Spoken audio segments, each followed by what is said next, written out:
In with the 6 o'clock news. Good morning, I'm Kendall Brettick. Olympic Industries sale now on with massive savings across the range. 4 locations. Olympic Industries, built to last. A flood advice was issued for the Padawalonga Lake last night after days of heavy rain. It's since been reduced with water levels dropping, but they remain higher than normal. The Bridgewater Raiders Football Club change rooms were inundated with water yesterday, and a dam on private property on Morgan Road in Ironbank is threatening to burst after the state recorded its wettest start to July ever.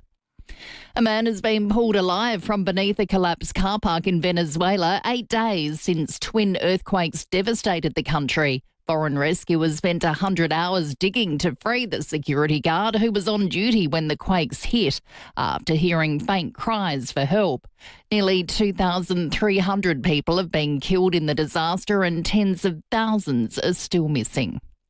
The Greens have referred Labor's gambling legislation to a parliamentary inquiry, claiming they don't go far enough. The federal government's introduced a bill that restricts when and where wagering ads are shown.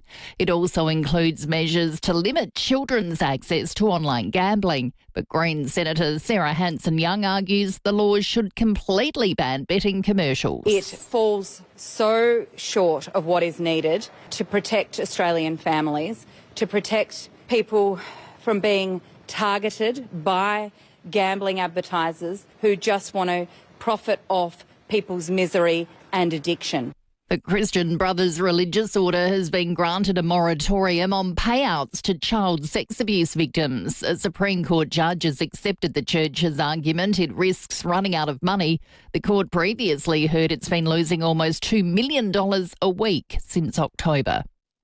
Thai police say they put an Australian murder suspect on a watch list only 10 minutes before he was due to go through immigration and flee the country. The 45-year-old is accused of killing a 17-year-old girl and stuffing her body in a suitcase. He was detained while trying to board a flight to Perth. EV sales are at an all-time high in Australia, driven by an unprecedented demand for Tesla and Polestar. The two manufacturers delivered nearly 25,000 cars since January, marking a 62% increase on the same time last year. The Electric Vehicle Council's Ammon Gore says the variety of EVs available has driven the surge. All models and all types. This shows that the cars being put out by Tesla and by Polestar are exciting to Australians, and they're suiting the lifestyles that Australians lead all across our country. Australian scientists are helping build the largest ever digital time-lapse movie of the universe. Based at an observatory in Chile, the 10-year project uses a 3,000-megapixel camera to take images of the entire southern sky every few nights. Macquarie University's Simon O'Toole says they'll be studying systems billions of light years away. A billion light years means that the light took us a billion years to arrive. And so we're looking back in time, but we also, when we add all of the data together, we get this incredibly deep image that looks almost back to the beginning of the universe. Now turning to 5AA sport, here's Jace Kemp. Thank you, Kendall. Let's start with the World Cup, and Spain has taken an early lead against Austria. Here's Pedri.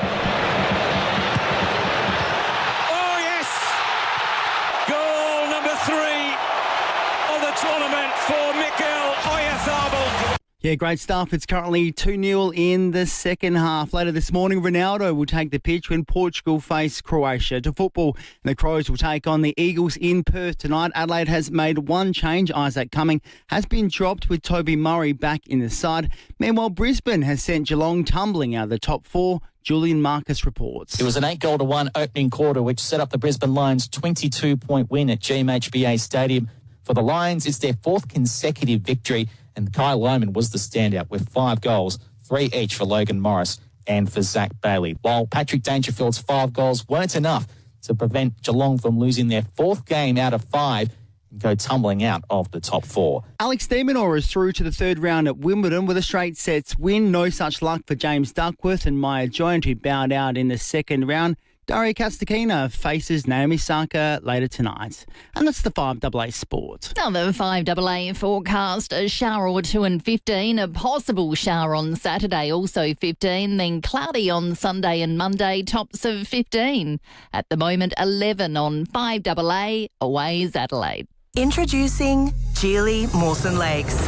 Geely is the world's most exciting new automotive brand, bringing advanced technology, outstanding safety and exceptional value. And when it arrives, it matters who you buy it from.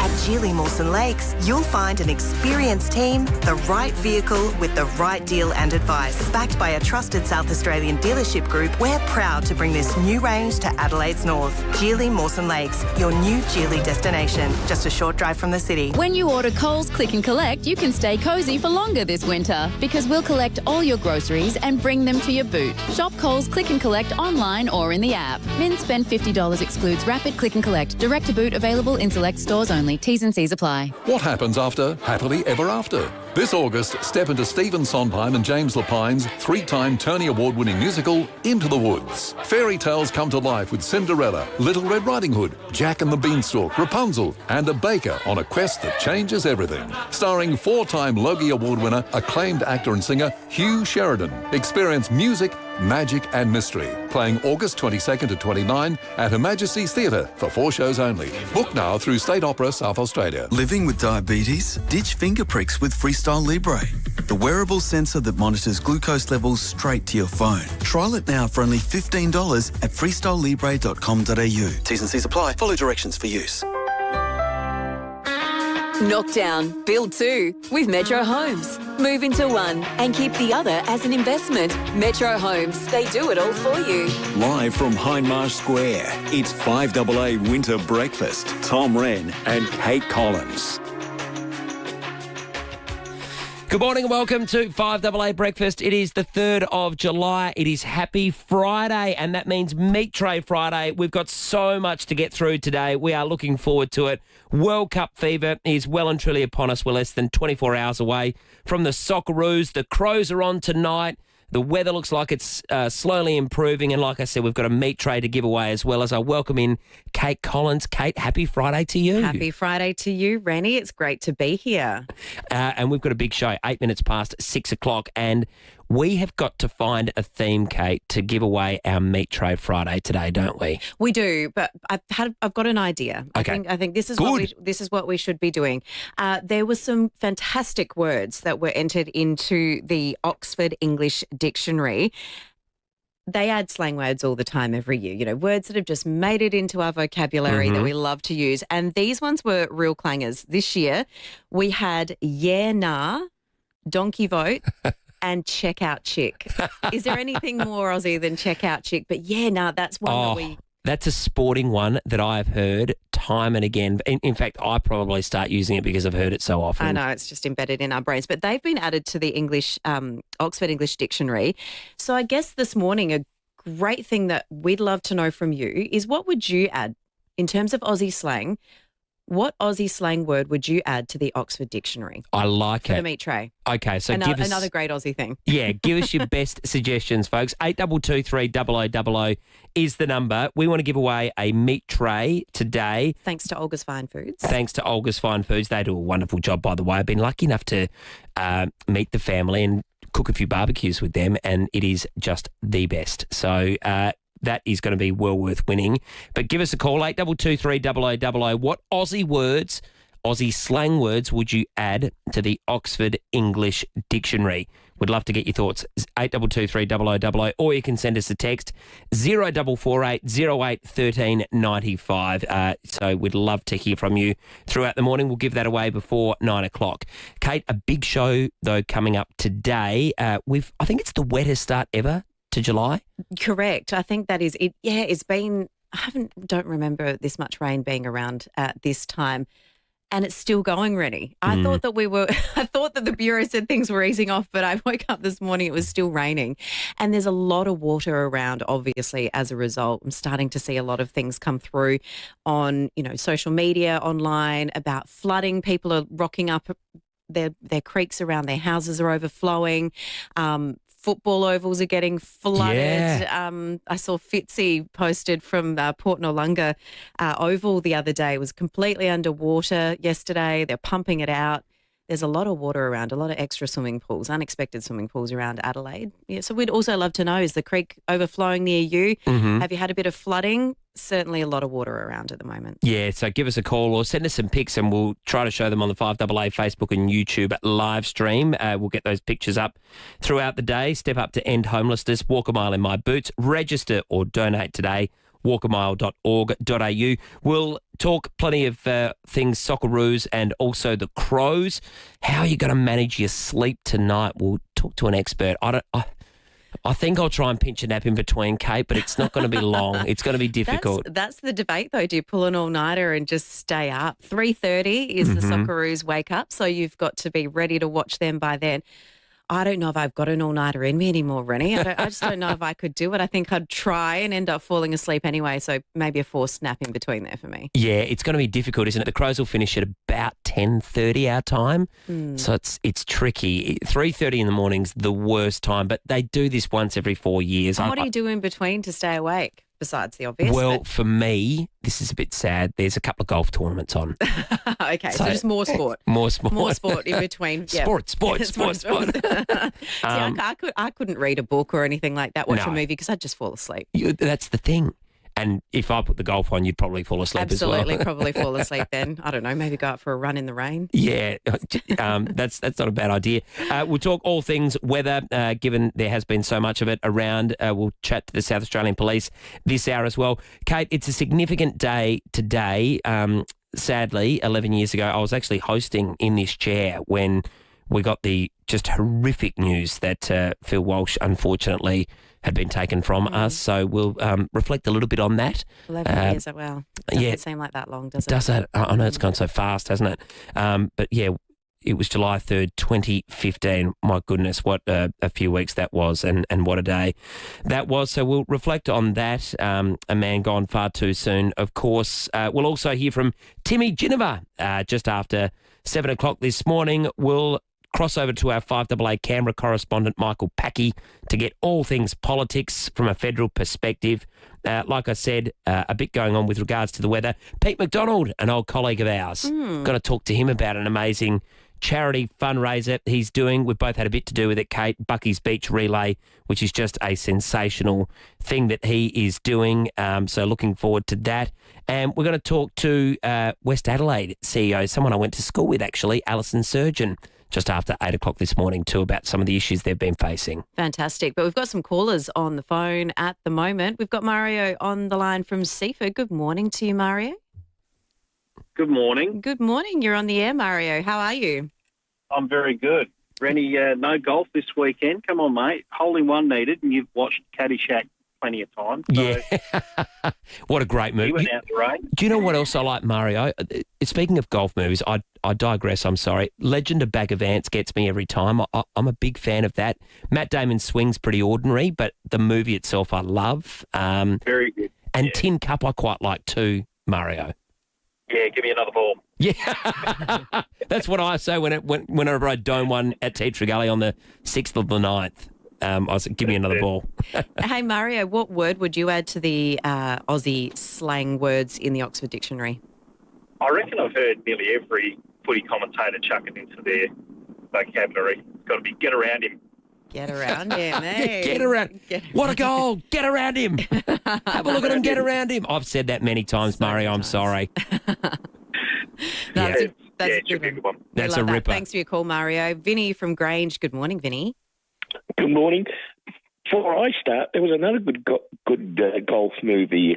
It was a young kid who was an amateur and he's beat the professionals, and I just can't remember the name of that movie, but it was a great movie. Oh, and he had a little kid as his caddy.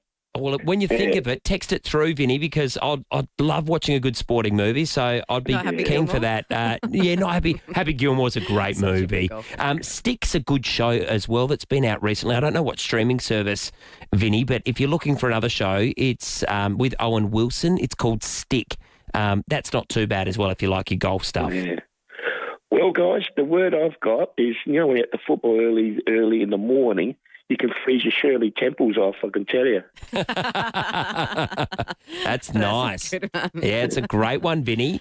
The old Shirley Temple. Well done. Peter from Hillbank has joined us. Good morning, Peter. What slang word would you add to the Oxford Dictionary? Yeah, good morning, Tom and Kate. How are you? Good, thanks, Peter. You. That's the way. I drive truck for a living, and my word or words frustrate the office girls at work and also my wife very much. And their words is old mate. Old mate. I use that term way too much, and I'll start talking about it. I know exactly who I'm talking about, and I'll start saying a story, and they're like, "Who are you talking about?" Yeah. And you're like, old mate. It's old mate, you know. So yeah, That's a really good one for when you forget people's names as well, isn't it? You're talking about somebody trying to describe what's going on. Oh, it's old mate over there. Yeah. Thank you. Good on you, so much, Pete. Peter. That's Thank a you. ripper. Great stuff. And we've got Russell on the line as well from Blake's Crossing. Good morning, Russell. Good morning, guys. How are we? Yeah, not too bad, Well, thank Russell, you. how are you? How about you? That's good. Good. Might go, I guess, just on the way to the office. So, yeah, I'm quite early. Yeah, good work. So, mine's a phrase. We've all used it when we think we want to take a strategic day off, and it's chuck a sickie. Absolutely. Yeah, that one's a good one. It's been around a while, very much embedded in Aussie slang. We love that one.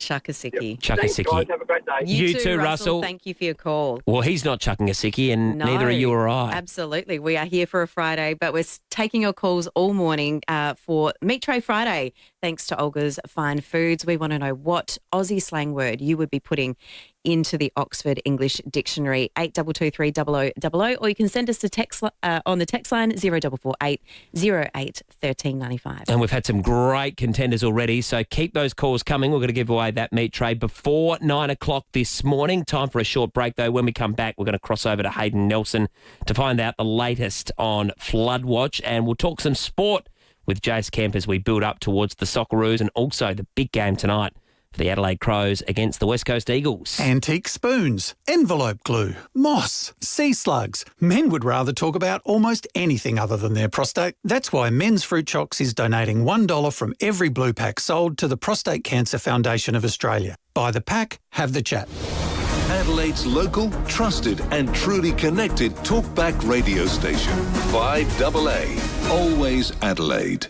Sale extended. Harvey Norman half-yearly clearance extended to Sunday. Shop huge last chance deals in store and online. Save $150 on Acer Ryzen 3 laptop, now only $498. Save $130 on Gasmate Halo 4-burner barbecue, now $691. Save over $800 on LG 75-inch mini LED TV. And King Coil Conformer Embrace Queen mattress in choice of 4 fields. It's just $749 each. Harvey Norman half-yearly clearance sale extended. Hurry and Sunday.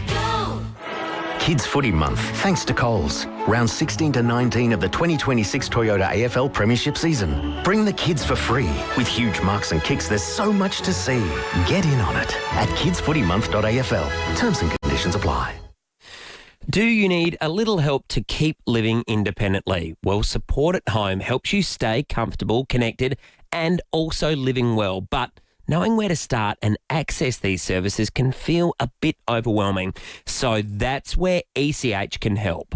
For more than 60 years, ECH has been alongside older South Australians with caring, practical advice. Their friendly team can talk you through support at home options, answer your questions, and help you understand what's available. Speak with them over the phone or arrange a personal visit, whichever feels right for you. And you don't have to figure it all out on your own. To find out what Support at Home could mean for you, ask ECH. Call 1300 275 324 or you can visit the website. That's ech.asn.au.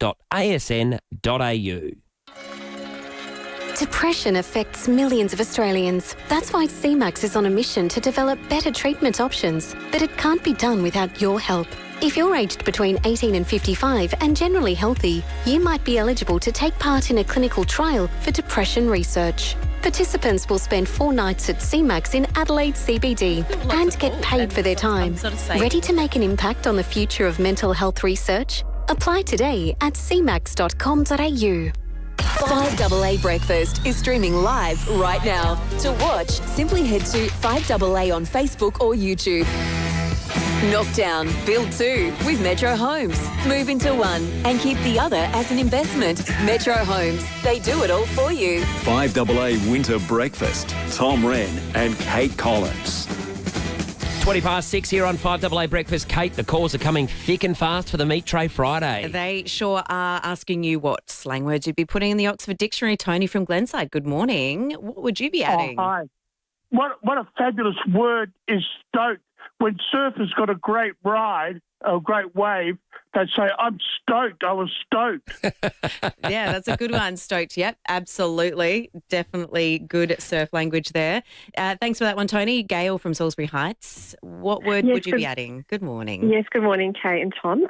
Friday. So changing one letter Happy changes Friday. the whole meaning. Happy Friday. Yeah. It's Friday. So the day before the Aussie weekend. In fact, Gail, that gets used in emails all the time now. Like on the in the big all-staff emails today, for example, there'll be one that goes out saying, Happy Friday, everyone. Friday, absolutely. And like I said, changing one letter in the word changes the whole meaning of it. Yeah. What a great Aussie weekend. Yeah. Nah, you too, Gail. Thanks so much for your call. Thank you so much. We get excited about Fridays. Love that one. Oh, Neil, love them. Neil from Blakeview. Good morning, Neil. Good morning, Tom and Kate. I hope you're well today. No, we're very good. Thank you, Neil. And you too? I'm always good, but I think only Australians could understand that if you add a positive and a negative together, you could still understand exactly what's meant when you say, yeah, nah. Yeah, absolutely. That one is one of the ones they've added this time, and a very good call on that one because it's just so embedded. It's iconic, isn't it? Yeah, nah. And Kate, we're getting a few on the text line as well. We sure are. We have got, where are we? We have got Strike Me Pink. Yes, that's a KG special. Absolutely. Get KG in the dictionary. Absolutely. Also, we have Dave from Glenelg East says, I'll nominate Bradbury. Yep. When you do a Bradbury. Yeah, so you're winning against all Winning odds? against all odds. Absolutely. I think that's a really good ad. That's a good one. One from the racing world, Whooshka. The horse on the outside went whooshka Just straight went past the wheel. whooshka straight past them. Absolutely. Unfortunately, not the one I backed. I was on the one that got generally, beaten. is it, Rennie? I was on the one that got beaten, unfortunately. But that's a good one. Great suggestions. Keep them coming thick and fast, folks. 8223 0000 is the number if you want to win that Meat Tray Friday. All thanks to Olga's Fine Foods. A man that's doing a great job. He's on the road, always working hard. He's Hayden Nelson from 7 News. Hayden, good morning to you. You're on a bit of flood watch at the moment. Tell us where you are.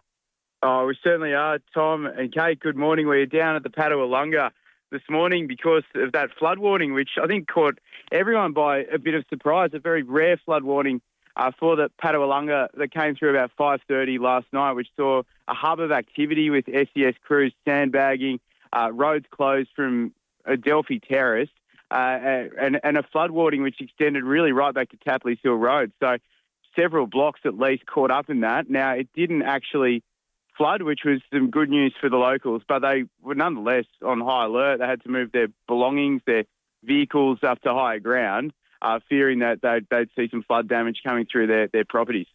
Yeah, this is quite extraordinary, isn't it, Hayden? Because I think, obviously, firstly, the rain caught everyone off guard, including the Bureau, in terms of how much and how intense that was. But we're really starting to see all of that water come through, not only the Padawalunga, but everywhere around Adelaide. Creeks are overflowing. Footy ovals are underwater. It's been quite extraordinary. Yeah, exactly, Kate. And like some of the stats we got from the Bureau yesterday was the fifth rainiest July day on record. One of the rainiest starts to the year. I think the rainiest start of the year since 1986. Some other really interesting stats about just how much rain we've received so far this year. It's well beyond the average. Normally about 313 mils this time of the year.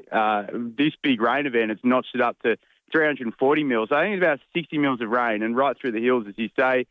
We saw all those footy ovals, footy clubs flooded because they're low lying and the grass just eats it up. And then all those other places which had trees come down. We spoke to a local up in Mount Barker yesterday, Ryan Shute. He had some American house guests staying with him, and all of a sudden the big gum tree came crashing through the lounge room roof, which is, one way to welcome to Australia for these American basketballers they had staying over on a program at the moment. So to see the SES chopping it up. It made a great TikTok video for them. But, yeah, I think everyone got caught off guard by this. And I think we are in the clear, so to speak, at the moment, although the SES has, when I spoke to them yesterday, and I think everyone sort of knows this, just to be careful around trees, particularly if you are in the hills, because with the ground still soaking, it can really churn up the soil, and you can still see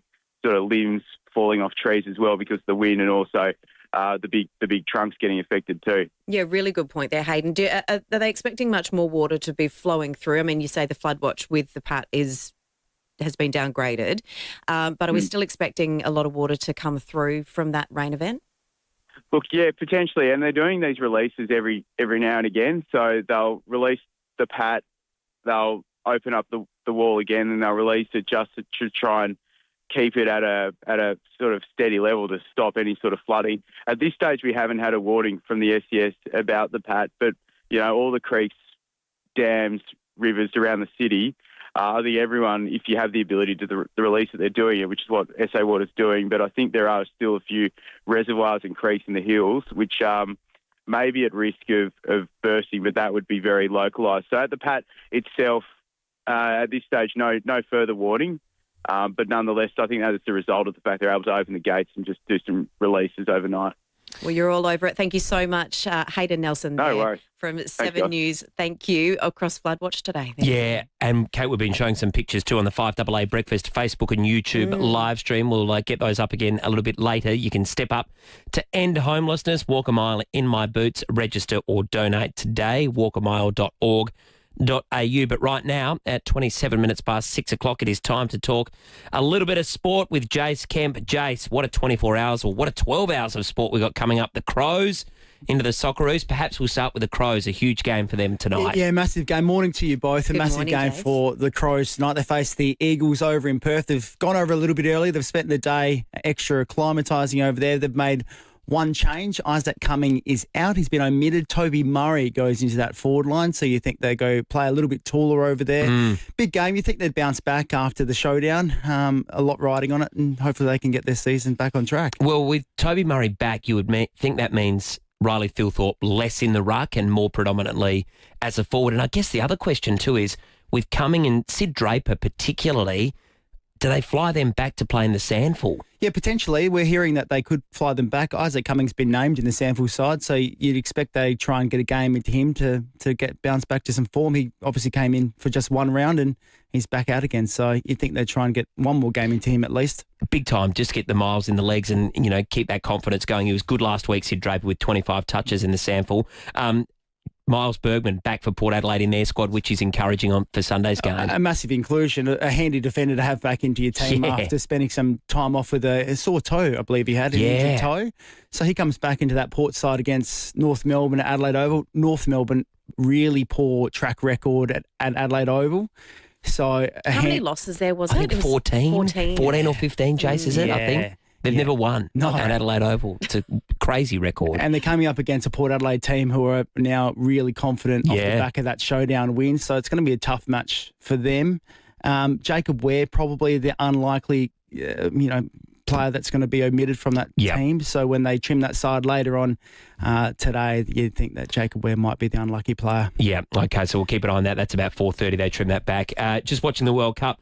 Penelope Cruz in the crowd watching Spain do their thing. They've just won 3-0. Yeah, Hollywood actress. Now, was she married to Tom Cruise? No. Were they together for a while? No, they were I think you might be right. I think we're going back a ways here. I think it was maybe 10, 15 years ago. Yeah, it was a while ago. They were in Vanilla Sky together, the movie. That's correct. But were they actually dating? I think they may have for a small period of time. Right. Anyway, she's in the crowd this morning. Bit of a sidetrack.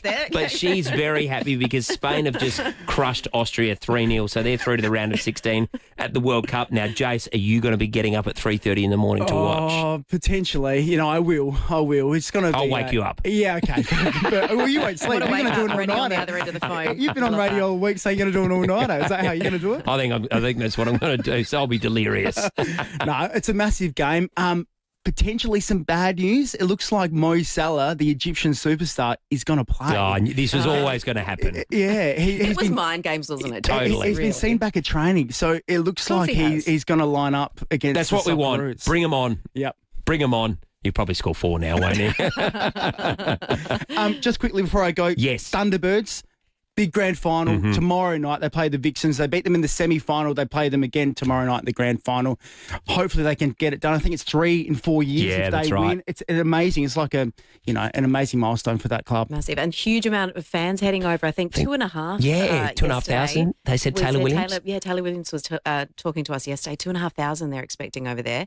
Bit of a pink army presence, which will be fantastic to get around the girls. They're going to be outnumbered, but they'll be loud. They will be loud. So that's a great little contingent that's heading over, and they'll start favourites. They deserve to be, Jace. They've only lost 1 game all season, so should be exciting. Let you get back to the newsroom.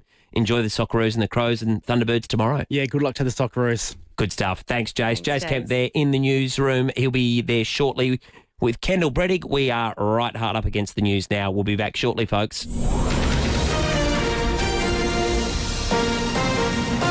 This is 5AA News. Always Adelaide. A shower or 2 and 15 with the 6:30 news. Good morning, I'm Kendall Brettig. Had a collision? Get in touch with FIVEAA Panel Services and have your car returned to its former beauty. The Padawalunga has been on flood watch after the recent deluge. Seven's Hayden Nelson's there and says it was a hive of activity. SES crews sandbagging, roads closed from Adelphi Terrace, and a floodwatering which extended really right back to Tapley's Hill Road. So several blocks at least caught up in that. Now, it didn't actually flood, which was some good news for the locals, but they were nonetheless on high alert. They had to move their belongings, their vehicles up to higher ground, fearing that they'd see some flood damage coming through their properties. 78 venues across SA will be open for fans wanting to watch tomorrow morning's World Cup clash between Australia and Egypt. Pubs and hospitality venues have been given free short-term liquor licences, allowing them to extend their hours of operation. The Adelaide Live site at the Drive will also be open from 3 a.m, so fans can catch all the action. A second man charged over an alleged people smuggling plot in far north Queensland is due to face court today. Georgina Winter reports. A 30-year-old Chinese national has become the second man to be charged after a group of up to 12 asylum seekers were detected illegally arriving by boat at FIVEAA on Tuesday. He joins a 34-year-old Taiwanese national to be charged with 1 count of aggravated offence of people smuggling, which carries a maximum sentence of 20 years behind bars. Meantime, the Home Affairs Minister has confirmed the group of asylum seekers have been deported as the Albanese government defends its border security measures. Business groups say an increase in visa application charges will make it harder to access skilled workers and overseas students. Charges for most visas have increased by around 25%. The Australian Chamber of Commerce and Industry says the increase outpaces inflation. A large-scale Russian drone attack on Ukraine's capital, Kyiv, is being described as the worst to hit the Ukrainian capital since Moscow launched its invasion. Moscow says it was forced to target military plants in retaliation for attacks on Russian civilian infrastructure. Australia's former ambassador to Russia, Peter Tesh, says Moscow's acting as an aggressor. Kiev Mayor Vitaly Klitschko has called this the most massive attack that Russia has launched upon Kiev in the more than 4 years of its war of choice, which it began in full in February 2022. 74 missiles, almost 500 drones, an attack that was staged over about 11 hours. An Australian team's testing a one-off therapy which aims to replace damaged brain cells in people with Parkinson's disease. The stem cell program's engineered to evade the immune system, reversing the effects of the disease. It's hoped by hiding, the stem cells can survive and function without the need for long-term immunosuppression. turning to 5AA Sport, here's Jace Kemp. Thank you, Kendall. Alex de Minaur has cruised through to the third round at Wimbledon with a straight sets win. Craig Gabriel is there. Alex de Minaur was solid. He played one of his best matches of recent weeks and scored his 6th win from 7 matches against Adrian Manarino. And it's his 7th win in his last 8 matches against left-handers. De Minaur is into the third round, 6-3, 6-2, 6-2. It really was very encouraging to see Demon play the way he did. At the World Cup, Spain has just defeated Austria 3-0 to move into the round of 16, while Portugal face Croatia in the next hour. To football, in Brisbane has beaten Geelong at the Cattery by 22 points. The Lions booted 8 goals in the first quarter. Brisbane coach Chris Fagan is happy with the way they started the game. When you play in a hostile environment like GMHBA Stadium against Geelong, the dream thing is, I guess, is to get a good start when you're on the road. And we certainly did that. We turned up to play. They'd pegged us back by half-time, but still sometimes the effort to have to do that helps you win the game. And the Crows face the Eagles tonight with Toby Murray replacing Isaac Cumming, while Port takes on North Melbourne Sunday with Miles Bergman named in their extended squad. And that's the 5AA Sport. Now the 5AA forecast, a shower or two and 15 today, a possible shower tomorrow, also 15, and then cloudy on Sunday and Monday, also 15. At the moment, 11 on 5AA, always Adelaide. Hi, I'm Lynn Andrews. The Lynn Andrews team have seen a lot of change in real estate over the past 50 years, but one thing remains unchanged: our passion to help people invest in their future. To build strong property portfolios in either the residential or the commercial sectors. Our commitment to property investment over the years means we have a wealth of knowledge to share. We're here to help you. Visit lynnandrews.com.au. Spartan Double Glazing. Get the strength of Spartan Double Glazing. The Spartan improves thermal performance of your windows, keeps you warmer in winter, cooler in summer, reduces noise and increases home security. For an obligation-free quote in English, not in ancient Greek, see spartandoubleglazing.com.au or call 1300 91 21 61. Spartan Double Glazing. Knock down, build 2 with Metro Homes. Move into one and keep the other as an investment. Metro Homes, they do it all for you. 5AA Winter Breakfast. Tom Wren and Kate Collins. And a big start to the show already here on 5AA Breakfast. We've been taking your calls, 8223 0000 this morning. Meat Tray Friday. What Aussie words would you add to the Oxford Dictionary? Aussie slang words. We're going to be talking to the South Australian Police in the next 10 minutes or so. We'll also catch up with the Weather Bureau, find out the latest with the weather. We've had so much rain over the first couple of days of July. Wettest start to July, so we'll see whether or not it's going to continue or it will perhaps subside. And what are you going to do with your sleep patterns between the Crows and Socceroos tonight? You're going to go through the whole night, or you're going to try and get some sleep, or perhaps record the Crows and watch it back later, or listen to it in bed. Perhaps sleep through all of it. Or sleep through all of it, Kate. That's also another possibility. That might that's not an option for me, but No, maybe that is what some people will do. But Kate, we are getting a stack of calls this morning on the Meat Tray Friday. We sure are. Barry from Plimpton joins us now on the phone. Good morning, Barry. Good morning to you both, and how are you this morning? Going very well, Barry. Going very well. No, well, that's good. Look, the word I've got for you, is a word that's been around longer than all of us. The word is donga. Donga. Out in the donga, you know, where the crows fly backwards to keep the dust out of your eyes. Right out there. All right, that's a good one. I have not heard that one. Yeah, I don't think I have either. I mean, I've heard it before, but not for so many years. That was a great call, Barry. Well done. Thank you. Jeff from Cheltenham. Good morning, Jeff. What Aussie slang word would you be adding to the Oxford Dictionary? Good morning, Tom and Kate. I'd be adding Ken Oath. Ken Oath. Ken Oath. Yeah, I like it. Because you got to be careful. But everyone knows what you mean, don't they? Yes. Yeah. No, I like that one, Jeff. That's a very Aussie slang term. That's a nice one. Tom from Goodwood. Good morning. Hello. Good morning, Kate. Good morning, Tom. Good morning. Morning, Tommy. I've got daughters, and they come home and they said to me, I asked them a question and they said, Nanya. And I said, sorry, what was that? And they said, Nanya. And I said, what do you mean? And they said, Nunya. And for about 6 months, I had no idea what they were saying.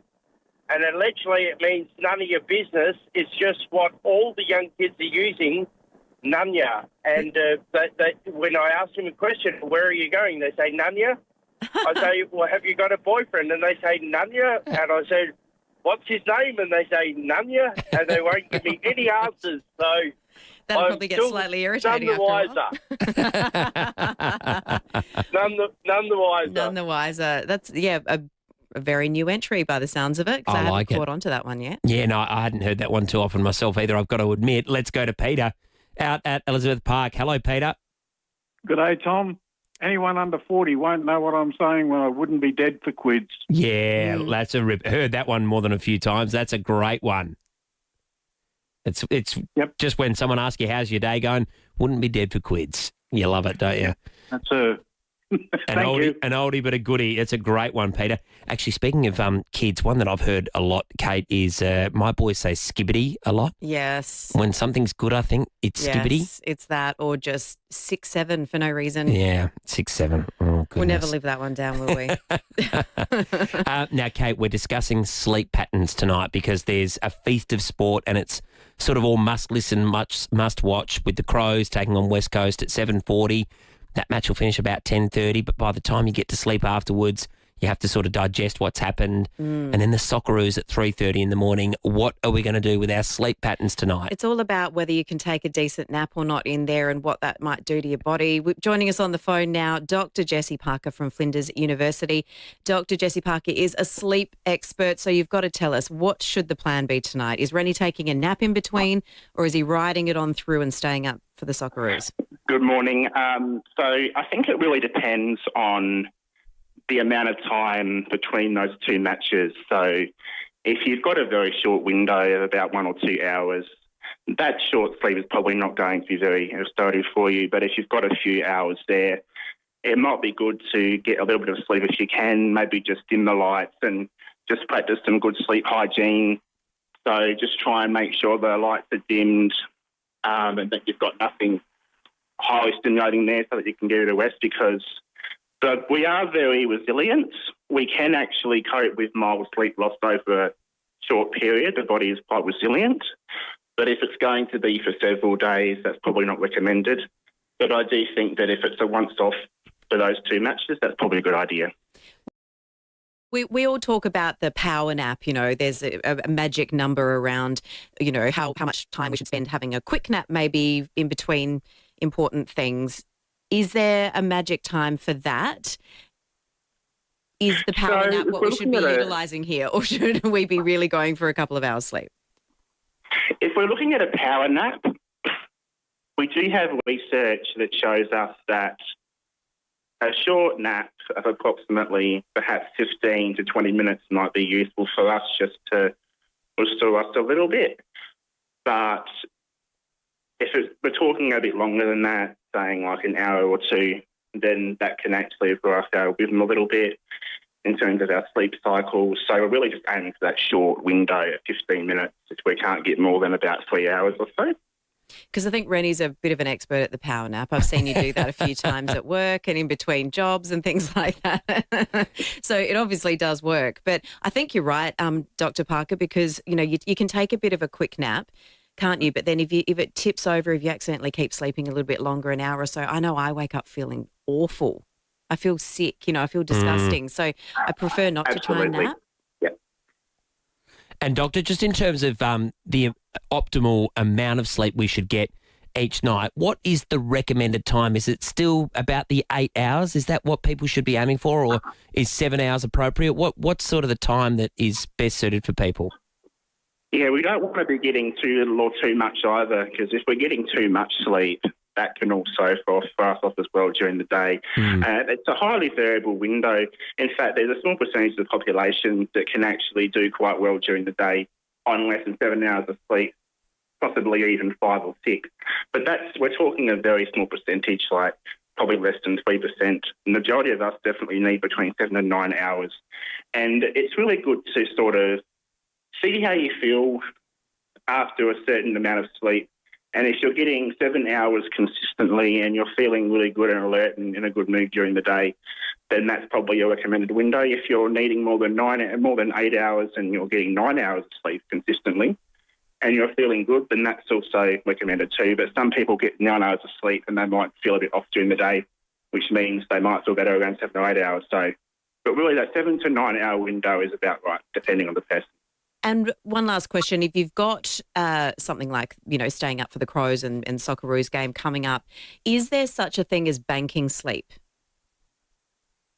in preparation for staying up for something? Research is showing us that we can't really bank our sleep as such. So if we get a large amount of sleep on multiple nights and then we have 1 or 2 nights where we get considerably less sleep or even just a bit less. So if we need 7 or 8 hours and we get 5 or 6 for 2 nights after getting 8 or 9 for multiple nights in a row, we're still going to feel off during the day. So it doesn't work like other things. We can't really bank the sleep, but we can get a sleep debt over time if we lose our sleep. All right, Rennie, so you've got some advice there. Dr. Okay, that's Jessie great. Parker from Flinders University. Thank you so much for your tips there. I think, Rennie, you might just be riding this one through. Yeah, I think so. And then I'll just have to sleep hard afterwards. Yeah. Just take it easy tomorrow. Yeah, sounds like a that's plan. okay. It's a one-off. Watch some golf. Yeah, exactly. Yeah, correct. Let's get another quick Meet Tray Friday call before we get to the Bureau. We've got Trevor from Nova Gardens. Trevor, good morning. What Aussie word are you adding in the slang to the Oxford Dictionary? Now, this is not directed at anyone, but you've got to pull your head in. Pull your head in. Pull your head in. That's a very Aussie slang term, isn't it? Pull your head in, mate. I love it. Great stuff, Trevor, from Nova Gardens. That is a beauty. Okay, let's find out what's happening with the weather. It's been topical all week. We've had such a wet start. Daniel Sherwin-Simpson from the Bureau of Meteorology joins us this morning to discuss how things are looking for today and across the weekend. Daniel, good morning. Good morning, Tom, and good morning, Kate. Good morning, Daniel. So much rain. It's still raining. How have we gone in the last 24 hours? Yeah, in the last 24 hours, it hasn't been as heavy as what we've seen over the last couple of days, at least in Adelaide, but the lofty ranges have picked up some pretty decent totals. Ashton got the highest with 42, Lenswood 40.8, Scott Creek 36. Generally in sort of the 20 to 35 range for a lot of the lofties, with a couple getting up around the 40 mark. We saw 12 in the city. But just looking at some of the kind of multi-day totals, the last 4 days, Adelaide's picked up 62 millimetres up in the lofty ranges. Lenswood, 116. Wow. Scott Creek, 121.6. So really significant rainfall. Even though it is winter and they are wetter months, it's still pretty stark, the amount of rainfall we've seen to start off July.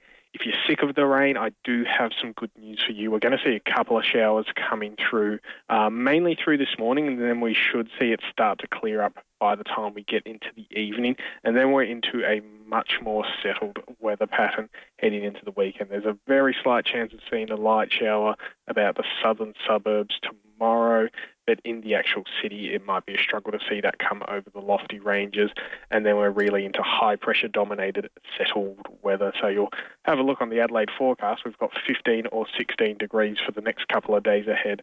Very calm and settled period. The one thing that might upset a few people is we do see the minimum temperatures come down a bit. So those frosty nights are starting to come back in at Sunday and Monday with 2 5-degree temperatures on the Adelaide forecast. Well, good to know a little bit of a reprieve from the rain, chance for all that water to drain away. Did we break any records there with all of those huge totals, Daniel? Yeah, so look, we'll sort of have to wait for today to come in, because we get rainfall data in from observers at 9 in the morning. So once that comes in, we'll have a look at a proper assessment. But just sort of as my first pass, I think we've set some new 3-day rainfall records for parts of the Mount Lofty Ranges for July. But I think probably I'll be on the radio tomorrow morning for 5AA, so I might have some better numbers then once we've seen everything come in and we've had the climate team have a bit of a look at it. Yeah, it's been quite extraordinary. Daniel Sherwin-Simpson from the Bureau, thank you so much. Thank you. Great stuff. All right, let's keep on moving. We'll have a chat now to Senior Constable Scott James about some things that have happened overnight. Scott, good morning to you. 2 cars set alight in the western suburbs this morning. Yeah, good morning. So that happened just before 5:20 this morning. We were called to, along with MFS, called to York Terrace at Ferryden Park after reports that a car had been set alight. When patrols arrived, they located that a second car on the same street, just within a unit complex on that street, had also been set alight.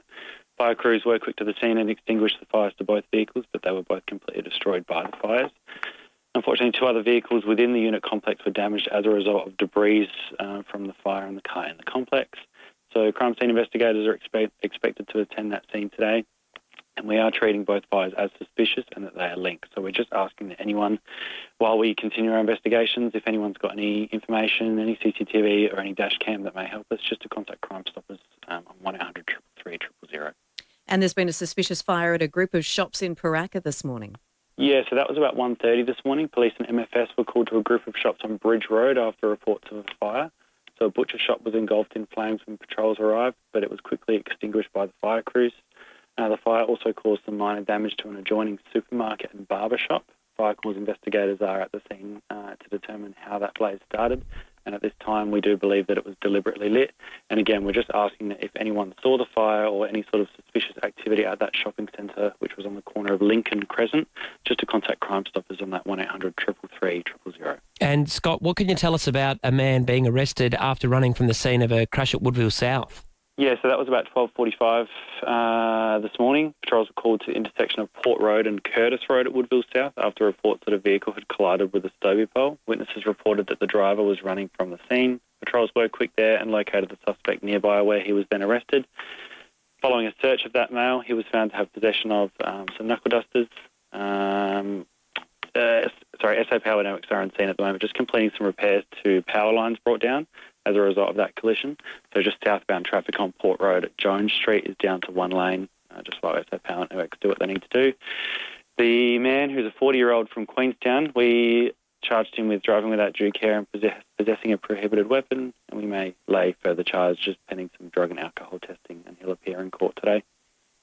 Okay, great stuff. Thanks so much for that, Senior Constable. Have a fantastic weekend. Thanks, you too. Senior Constable Scott James there from South Australian Police, bringing us up to date. A little bit of activity in the last 12 hours or so, so we appreciate that.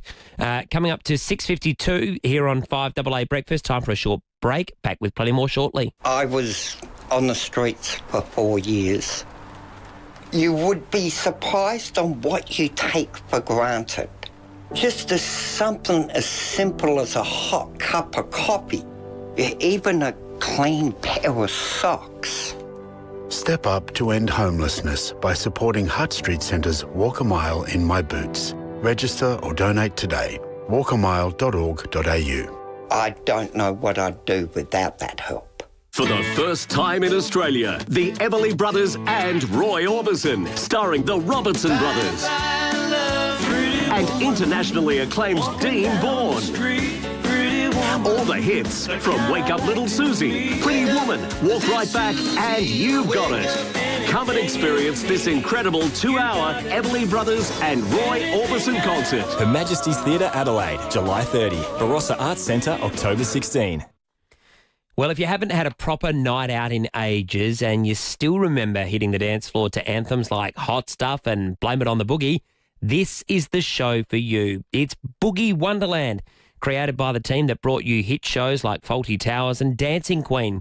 It's on July 10 to 12 at the Royal Coach Hotel. That's 24 Decaturville Terrace at Kent Town. It's a big interactive night featuring a delicious 2-course meal and wall-to-wall disco anthems from Donna Summer, Boney M and Bee Gees.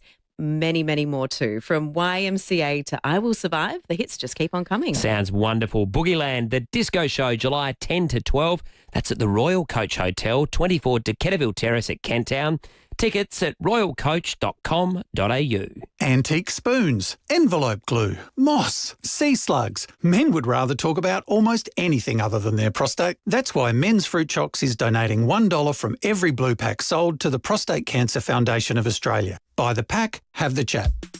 Knock down, build two with Metro Homes. Move into one and keep the other as an investment. Metro Homes, they do it all for you. 5AA Winter Breakfast. Tom Wren and Kate Collins. Yeah, 6:54 here on 5AA Breakfast. We're going to check out what's happening on the roads. We know there's been a bit of weather around, so we'll see if that's affecting things at this early hour. Thanks, Tom, and morning, Kate. Roads are wet due to passing showers, and with the weather from last couple of days, got some localised flooding at Hahndorf and Oakbank to look out for. Up in the hills, parts of Green Hill Road is closed due to slippery conditions. Find some detours around there this morning on the drive, and got lights on the blink in the city, Morford Street and Great Streets. Camera at the Esplanade at Seaford.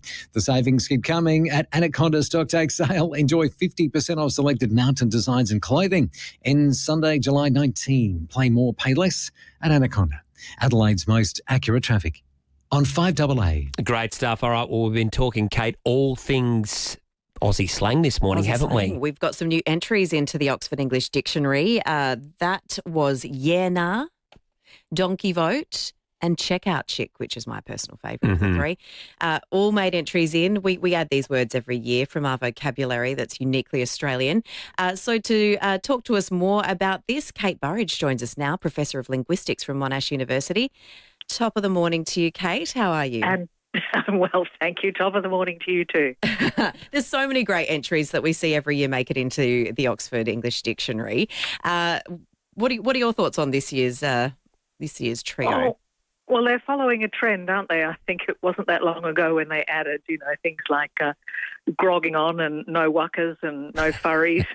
So I think the trend is obviously that it's scruffy slang that's entering the dictionary faster than ever before. And, of course, Australians have always contributed largely in this area of the lexicon. So I think it's fascinating. And many people might think that, they're surely, they're not going to be around. They're just, fast and furious slang that won't endure. But trust me, these will have been tracked within an inch of their lives. Dictionary, particularly the Oxford English Dictionary, never takes these entries lightly, because once these words are in the dictionary, they never, ever leave. This is a dictionary that never loses words. Exactly. And Aussies do it so well, as you say, Kate. They, we love using our slang words. We love shortening words. Is that something that's quite uniquely Australian, or do a lot of languages around the world love to do this as well? Oh, no, I think it's a natural thing to shorten words, particularly words, when you're in familiar territory anyway, you would, take shortcuts, wouldn't you? And it's the same with language. So if these words are used a lot, then you will typically shorten them. But and adding an E ending, as in scungy, I think that was another one, scungies, they're swimming. Well, I mean, I don't know, what item of clothing do you understand by scungies? I think there's a range of references. I reference underwear. If you've got really bad, the bad ones that you don't like that stay in the bottom of your drawer and you get to on it's washing day, so you have to wear your scungy undies. Is that a thing? Yeah. Scungy undies. Yeah, it's probably a short form, that's right. But I think it's bathers as well, or swimmers, or togs, or which, of course, goes by many different names around Australia. But that one certainly has appeared. And a lot of other shortenings. Some of them are coming, I think, through Bluey. Some of these expressions that Bluey's managed to spread the word. But you're right, Australian slang has a special significance. I mean, all languages have colloquial versions of vocabulary, but for Australians, it's always meant something. It's very significant. We talk about slang more than other English speakers. We talk about Aussie slang too, which is interesting. Whereas, we have this sort of homegrown variant that we love. Kate, is that something that's happened sort of more recently, that we do tend to shorten words and there is more slang that's now being, I guess, accepted or recognised within things like the dictionary? More that what you just said at the end there, that the fact that they're entering the dictionaries. Once upon a time, they would have entered slang dictionaries, but not these sort of mainstream dictionaries like the Macquarie or the Oxford English Dictionary, the Australian National Dictionary. Snotblock entered this year. I mean, that's been in the Australian National Dictionary for quite some time. But it's that. It's very interesting, because the Australian National Dictionary never, ever branded words, colloquial or informal, or they felt they couldn't. The editors thought it was too difficult in Australia because it's, this blurry line between formal and informal and public and private and writing and speech. It just doesn't work in Australia because we've always been very informal. And now that, the rest of the world's catching up with us, I think it's just, it's as simple as that. And how long does a word need to be around in the general vocabulary to make it into the dictionary? Because obviously, a lot of slang words tend to be in the realm of really young people, and most of the time we don't understand what our kids are talking about when they're introducing, 6-7 or skibbity or any of those sorts of things. They won't last. No. Okay, so there is a difference between that kind of language that's used by younger people and words that will generally enter the conversation. Yes, and older people generate slang as well, but you're absolutely right. They don't last. And it's something I've been trying to figure out, what's the perfect storm that helps a slang word survive? I mean, look at selfie, which is Australia's contribution to the rest of the world. I mean, that's an international rock star now. And that, obviously that fills a need, but it's certainly a lot handier than self-portrait photograph. Yeah, absolutely. It's one of these tricky questions. Sometimes celebrity endorsement helps. So certainly selfie was shot around the world with that dreadful song called Selfie. I think it was meant to be dreadful, but it went viral. And the word went viral, and then you got celebrities taking selfies, and before you know it, it's on the international stage, like OK, which is another rock star, not Australian, but that's American, that one. So, Kate, quickly to finish, what word would you like to see added in terms of Aussie slang in the Oxford Dictionary? Oh gosh! I'm just delighted to see "yeah nah" has finally made it into the Oxford English Dictionary because we've been tracking that word for some time in Australia, and now it's made it in the dictionary. It certainly has. Well, it's good to have the endorsement of a linguist in that one as well. We do love that one too. But thanks so much for your time, Kate. That was really interesting. Kate, my pleasure. Thank you. Kate Burridge, Professor of Linguistics from Monash University.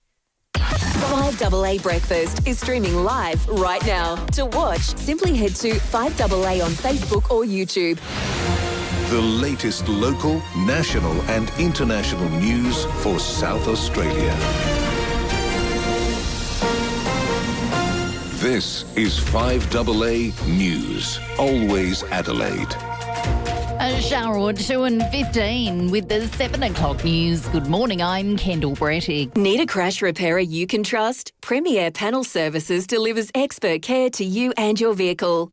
A nervous time for residents around the Padawalonga last night with a flood watch issued. It's since reduced, but waterways around the state are swollen after the recent record rain. Seven's Hayden Nelson says emergency crews remain on alert. There are still a few reservoirs and creeks in the hills, which may be at risk of bursting, but that would be very localised. So at the Pat itself, at this stage, no further warning. But nonetheless, I think that is the result of the fact they're able to open the gates and just do some releases overnight.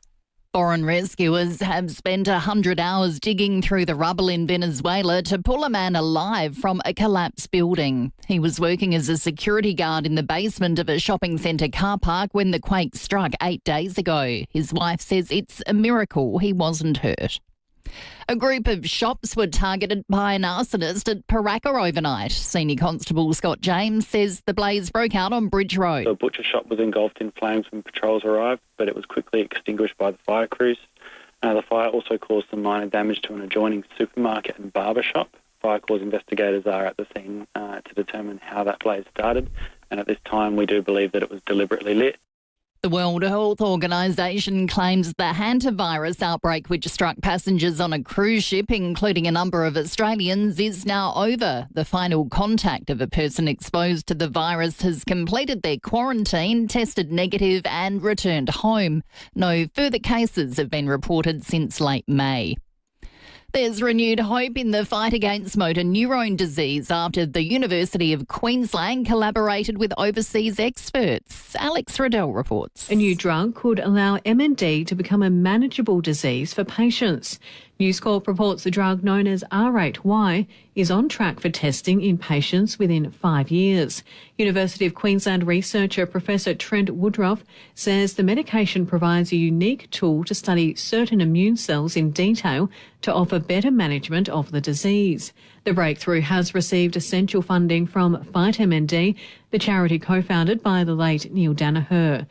And Socceroos fans are turning Dallas green and gold ahead of their World Cup showdown against Egypt early tomorrow morning. Nine's Lauren Tomasi's there and says they're hoping to pack out Dallas Stadium. This is one of the biggest stadiums you can imagine. I mean, the capacity is just enormous. And actually a good thing is it's all climate controlled because it is darn hot here in Texas. It's, I think, around 37 degrees today. It's not something you'd want to be kicking a ball around in, I tell you what.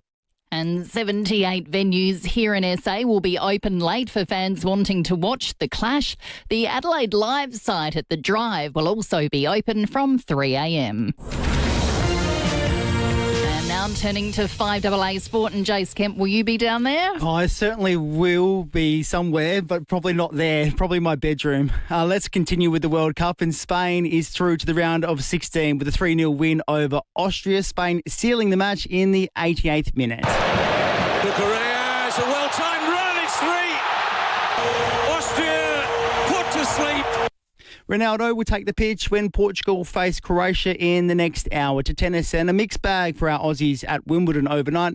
Craig Gabriel is there. Maya Joint is obviously disappointed her singles time at Wimbledon has ended, but she's still buoyed with the experience she's had. She lost to Alexandra Ayala 3-6, 6-2, 6-love and suggested that the win and attention from the Serena Williams match was catching up with her. She says it's now time to move on. Alex de Minaur was so solid with his win, but unfortunately Kim Birrell and James Duckworth have both lost. Craig Gabriel, Wimbledon. The Crows will take on the Eagles in Perth tonight. Adelaide has made one change. Isaac Cumming has been dropped, with Toby Murray back in the side, while Miles Bergman will return for Port Adelaide when they face North Melbourne on Sunday. And Collingwood has suffered a big blow, with captain Darcy Moore ruled out for the rest of the season after re-injuring his hamstring. And that's the 5AA Sport. Now checking 5AA traffic. Morning there. A few passing showers today and a bit of wet weather up through the hills has caused some localised flooding around Hahndorf and Oakbank. Also, the weather has closed parts of Greenhill Road up through the hills just near Mount Lofty. That's due to slippery conditions. Breakdown at Sturt to look out for. Main South Road near Marion Road, and in the city, traffic lights playing up Grove Street and Morford Streets. Camera this morning, Ernest Crescent, Happy Valley. Fantastic Furniture's end of financial year sale just got even better. Take a further 10% off hundreds of selected products. Shop in-store or online at Fantastic Furniture. T's and C's apply.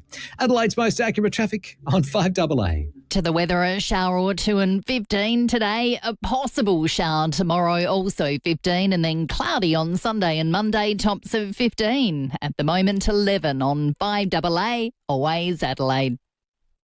Streaming live via the 5AA Player app on DAB Digital Radio and on 1395 AM. This is 5AA, always Adelaide. Knockdown, build 2 with Metro Homes. Move into one and keep the other as an investment. Metro Homes, they do it all for you. 5AA Winter Breakfast. Tom Rehn and Kate Collins.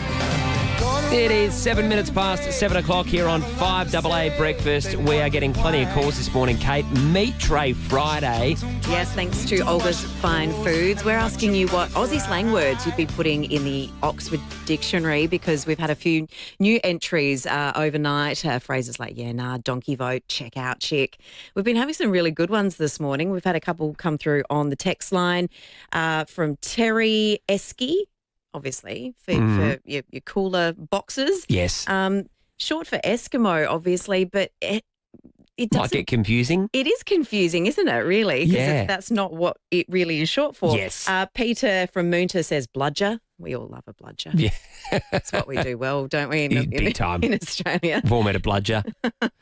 There's some good ones, and Paul joins us on the phone as well from Modbury Heights. Good morning, Paul. What's Good morning, Tom and Kate. Good How morning. are you? We're Good, thanks. How are you? Good. Staying warm at least. Anyway, have you guys heard of Poets' Day? No. Pee off early tomorrow, Saturday. The old early minute. There you go. I have not heard that one. That's a good one. There you go. Poets' Day. Well, that's a good one. You We might taught have me to something. have to start a campaign on that one, Paul. Thanks, Paul. It is Poets' Day today then, isn't it? Yeah, exactly. Yeah, we love a Friday. Yeah, We've had Friday in there. Had Friday, absolutely. We've had some great suggestions, so keep them coming. We've got that meat tray to give away before 9 o'clock this morning. Now, Kate, today is a significant day. It's 11 years to the day when a massive story broke. It's still one of the biggest stories I think we've been a part of, and it was a sad day in many ways. I was sitting in this chair when some horrible news came through. You were working across the road at Channel 9. I think you got called into work, which I'll ask you about very shortly, but it was the news that no one wanted to hear, but everyone woke up to. This is how it unfolded on FIVEAA on July 3rd back in 2015. We'll go to Ben Avery back at Somerton Park. Ben, you've got some breaking news which you can give to us here on FIVEAA. I can, guys, and it's the tragic news I was alluding to earlier. Police have just come down to confirm that the 55-year-old man who was murdered here at Somerton Park at 2 o'clock this morning was the coach of the Adelaide Crows, Phil Walsh. That is bombshell news and very tragic, Ben. What is the police saying? At this stage, not a lot, although, of course, we know that his 26-year-old son has been arrested over the murder. It still hits you, doesn't it? Oh. My goodness, just hearing that again, because I remember I was sitting there listening to that, was called into work early at 9 News. Gosh, it just hits you in the pit of your stomach, doesn't it? Such a huge figure in South Australia, well loved by not just the club, the players, the supporters, but generally, he was someone that we just knew and loved, and I think just the realisation that has happened was just the hugest shock. It was amazing, wasn't it? And just the outpouring of emotion, you're right, Kate, and the impact that he had, not just at the Crows where he'd been a coach for such a short time, but at Port Adelaide where he'd been an assistant. He'd been so central to their premiership back in 2004. He'd worked over at West Coast, but the impact, you've heard so many players that, worked under him, and what he meant to them, and just what he was doing with the Crows and the work he was doing there. It was so meaningful, and he had a way about him, an aura, and a lot of people spoke so fondly and vividly of what types of things he was able to do.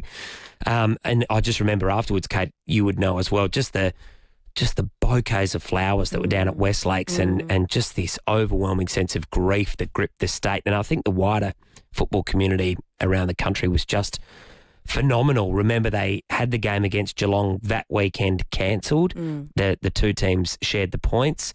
And then the following week they went to Perth and they played West Coast. It was a really emotional game over there. And then they came back and they hosted Port Adelaide in a showdown. Let's have a listen to how that match finished a couple of weeks after that tragic incident.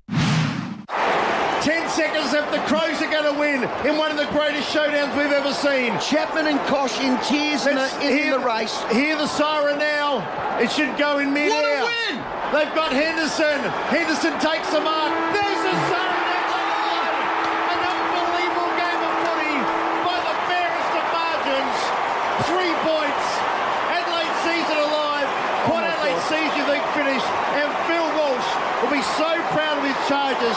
It's possibly and arguably the best showdown we've ever seen. It was amazing. I remember Scott Thompson won the medal afterwards and he was presented the medal by the family, and it was just so emotional. And extraordinary, as you say, because Phil was part of both clubs. Obviously, there's a huge rivalry in showdowns, but just to see how that crowd was united on that day in their grief, it's still the rivalry on the field, obviously, but just, that real sense of togetherness in that stadium. Couldn't have said it better, Kate. You're spot on. It's always you want to beat Port Adelaide or you want to beat the Crows, depending on which side of the fence you stand on. But that moment where you saw Rob Chapman and David Kosh, it meant more than football, didn't it? It was, so much more. And it was a great unifying moment for the entire football community. So it was great to see that after what had been an extremely difficult couple of weeks and so emotional, for people to have to sort of go through that. It was an extraordinary time, but we just thought we'd sort of reflect on what happened back on July 3, 2015. Hopefully, Kate, we never have to go through anything like that ever again. Yeah, 11 years ago though, it doesn't seem like that long. It's gone back in the blink of an eye. But if you'd like to call in 8223 0000, you can maybe give us some of your best memories of Phil Walsh, or maybe what he meant to you if you're a supporter for either Port or the Crows. Yeah, and I've only recently Rory Sloane, who does some work with us and does some work in here for FIVEAA and across the road at Channel 9. He was sharing a few stories recently about Phil Walsh and just some recovery sessions they had and, getting the boys to swim at Brighton Beach after they'd had a bad loss at 4 o'clock in the morning and nobody wanted to go in. And he said that the first person out in their togs going into the water, Phil. Was him. Yeah, I'd heard that too. Lead by example. Absolutely. Yeah, leading by example was a huge theme, I think, in all those reflections. So, yeah, we'd love to hear your thoughts too. But thanks for sharing that with us, Tom. But joining us now on the line, we have Bianca Wiley from the Today Show. She's out at FIVEAA where there's been a fire. Good morning to you, Bianca. Oh, good morning to you, Kate. Can you tell us what's happened there? Look, basically this butcher shop has just been completely gutted by this fire, which police say is suspicious and believe it has been deliberately lit. The adjoining supermarket as well as barber shop have also sustained some minor damage, and fire investigators as well as detectives have been here this morning sweeping through evidence as they try and piece together what has happened. Now, we're on Bridge Road here at FIVEAA. It was around 1:30 when emergency services were called here. I also spoke to a witness a short time ago and he said it was quite scary. It woke him up.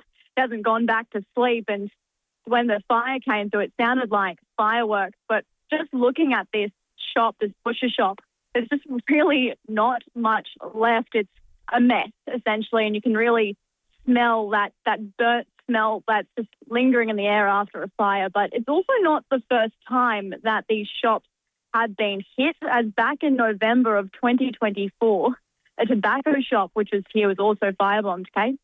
All right. So no doubt there'll be police all over that, ongoing investigations into that fire today. Bianca Wiley, thank you. Yeah, well, Bianca, I was just going to say as well, do they know how much damage it has been done in terms of cost? I mean, it sounds pretty significant, like it's been totally gutted.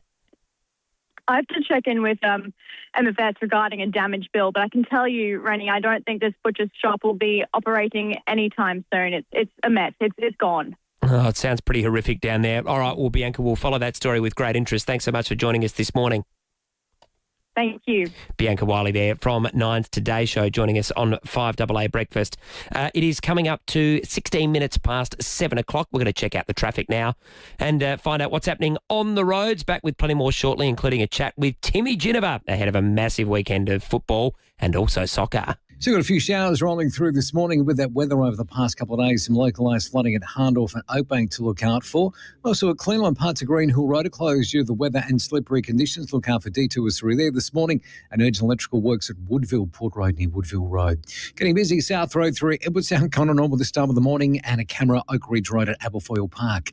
Save 20 to 60% of everything at Amart, plus spend $12.99 or more on a mattress and get free local delivery. Limited time only, so hurry into Amart. T's and C's apply. Adelaide's most accurate traffic on 5AA. The energy today, the amount of people who got up before dawn, walking 1 mile in the shoes of someone that has nothing. Step up to end homelessness. Walk a mile in My Boots. Register or donate today. And more, all from the palm of your hand. Browse live auctions, set alerts, place your bids and discover amazing getaways. Download the Travel Auctions app today and start saving on your next adventure. Travel Auctions. Pay less, travel more. Introducing Geely Mawson Lakes. Geely is the world's most exciting new automotive brand, bringing advanced technology, outstanding safety and exceptional value. And when it arrives, it matters who you buy it from. At Geely Mawson Lakes, you'll find an experienced team, the right vehicle with the right deal and advice. Backed by a trusted South Australian dealership group, we're proud to bring this new range to Adelaide's north. Geely Mawson Lakes, your new Geely destination, just a short drive from the city. Okay, we all know the housing crisis is not going anywhere soon. New homes are simply not being built quickly enough. But if you're a landlord and you're looking to sell, you have the power to make a difference. A really big difference. McGain have hundreds of landlords looking to buy right now. So get in touch with the McGain team and sell your property to another landlord. You'll save on the advertising fees too. Yeah, they do a sensational job. Mike and the team will look after you. It means your current tenants will have somewhere to live. Their kids can stay at the same school, hang out with the same friends, and at the end of the day, they'll still have a place to call home. The most important thing of all. As a landlord looking to sell, you have the power to make a big difference to the housing crisis, and McGain can help you make it happen. Visit mcgain.com.au. Antique spoons, envelope glue, moss, sea slugs. Men would rather talk about almost anything other than their prostate. That's why Men's Fruit Chocks is donating $1 from every blue pack sold to the Prostate Cancer Foundation of Australia. Buy the pack, have the chat. Know the news with Adelaide's 7 News. Don't miss Adelaide's leading news hour tonight at 6 o'clock.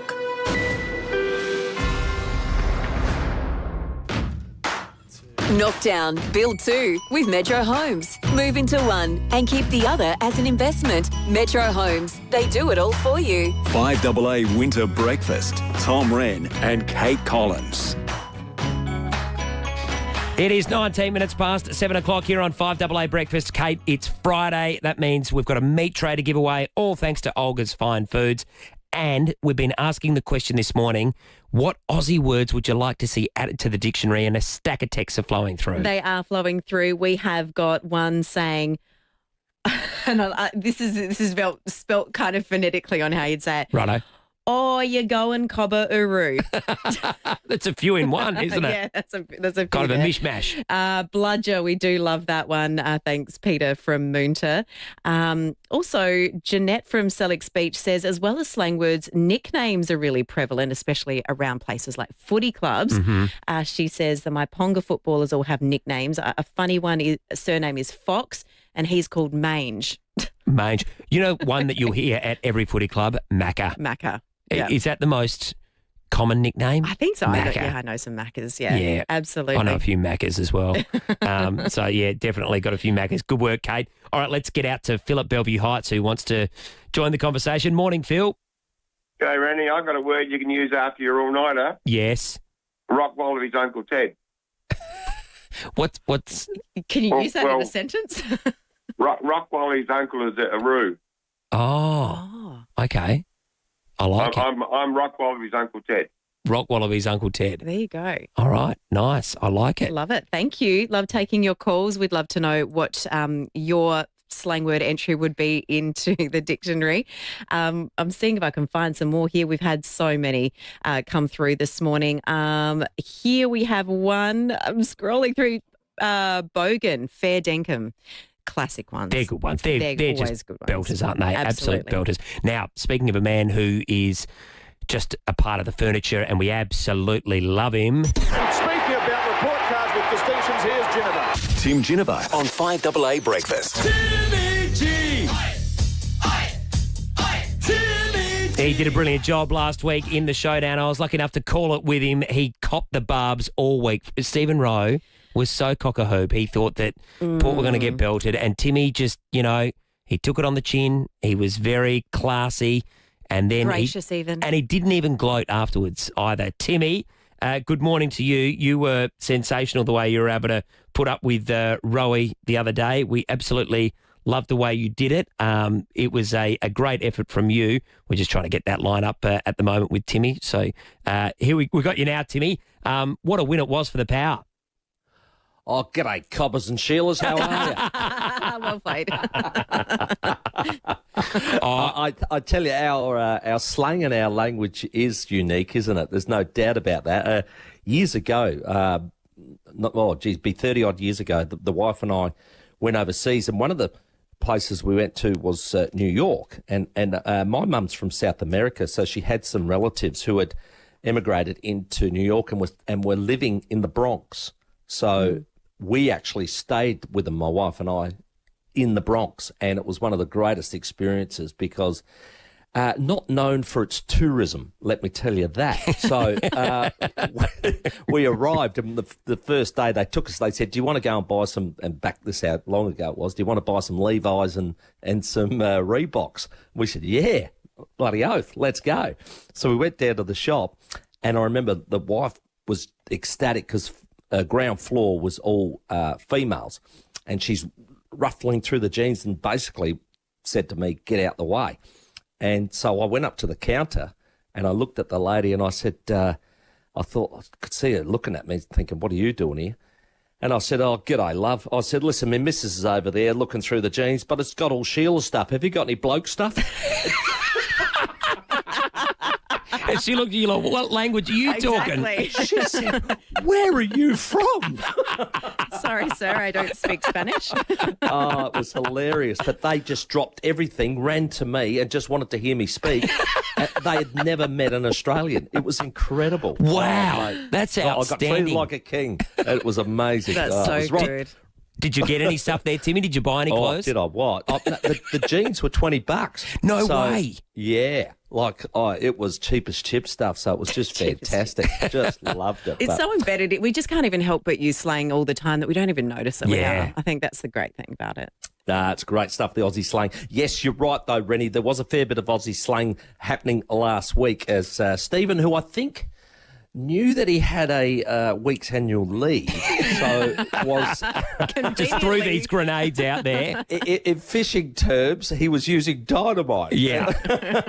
Throwing it out there everywhere. And it's been a bit of fun this week because he's not been there. We've had Crow supporters say, stop that swine. I'm going to get hold of him. And how dare he do that to us? And then you've got the poor people going, where is he? I want him. Typical, he's on leave, He's annoyed both sides, Timmy, hasn't he? Oh, he's done it brilliantly. Absolutely covered it off magnificently. But look, it has been a week of reflection, and then it's how you handle it. And talking to both sets of coaches, it's like, so Port, you've got to enjoy your wins because you've only had 5 of them. Of course. But you've got to quickly move on and get this young group refocused. Yep. For the Adelaide Crows, how seriously do you take it, or were you completely off your game mentally, and that won't happen again? So I think they've taken that approach and gone, right, we're just going to tweak a few things, but really that was just pure mental approach to the game that let us down.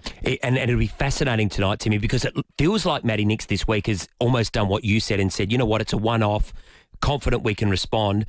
They'd want to do that tonight against West Coast. It's a really important time, isn't it, with so many sides around that 9-10 win mark and Brisbane really surging now. They've got to bounce back big time tonight. Yeah, look, I think they will. I honestly, I haven't seen Adelaide like that for a while, and they were definitely on the back of their heels when they started that game. So I can't see that happening again. And, the thing I spoke with Campo yesterday about, there's one thing that I reckon as a competitor you've always got, especially after a loss, it's pride. Yeah. And pride will make you stand up and get back on that horse as quickly as possible and you'll do it with a bit of vigour because you've been really upset about the way you've performed. So I expect that from Adelaide tonight, and to really clean that one up. And then Port Adelaide have to try and hold their nerve on Sunday, make sure that they got really towed up by Kangaroos in round one. So we're having a quick chat to Alistair Clarkson actually tonight about that game. So look forward to that one on that. But we've got a big game, a big weekend, haven't we? We've got the Socceroos, of course. We've all got to get up or stay up till 3:30 a.m. tomorrow to see our Socceroos go at it. And we had Alex Tobin, who was an ex-Socceroos captain, on last night. He's quietly confident that we'll be able to do a job, and he's really happy with the way they've approached it. And then, of course, on Saturday night, we've got the Thunderbirds trying to make it 3 out of 4. Hey, Timmy, what a weekend. Like, seriously, it's just wall to wall, isn't it? You and I and Kate even, no one's getting any sleep. Exactly. No. Well, yeah, and I mean, I don't need sport to do that, but this is... this is a good... Now you've got something to watch, though. Kate, the other thing that's happening, which you're probably not aware of, is Tea Tree Gully Golf Club tomorrow. There's going to be a posse of people hanging around Tom Rehn, see if he can get another hole in one. See if some of the good luck can rub off, eh? Oh, Tim, I'll tell you what, they wouldn't want to stand a foot to the side because there'll be, if it's business as usual, shank, bang, game over. You still get the week to bask in that glory, surely, of a hole in one. Yeah. Oh, Timmy, you've seen me play and know how bad I am. I'm embarrassed that I've got it, but you take it, don't you? You got to enjoy it while you can. Well, it's your second, isn't it? Yeah, I know. Lightning does strike twice. Wow, this is unbelievable. I claim a par 3 on a 50-metre hole at Glanville, par 3. Well, that's still a hole in one. Still a hole in one, and I remember I was playing with my mate, and he was looking the other way, and I slapped him and said, "Turn around!" And he watched it drop in. He said, "Oh shit." Well, Timmy, good luck. I know you'll be up. I know you love the World Game. So good luck with the sleep for tonight and the Socceroos tomorrow. And I'll see you on Sunday. We've got the Port North game. I can't wait. I reckon they're a huge chance. It's going to be a massive weekend. Keep up the good work. You guys on next week?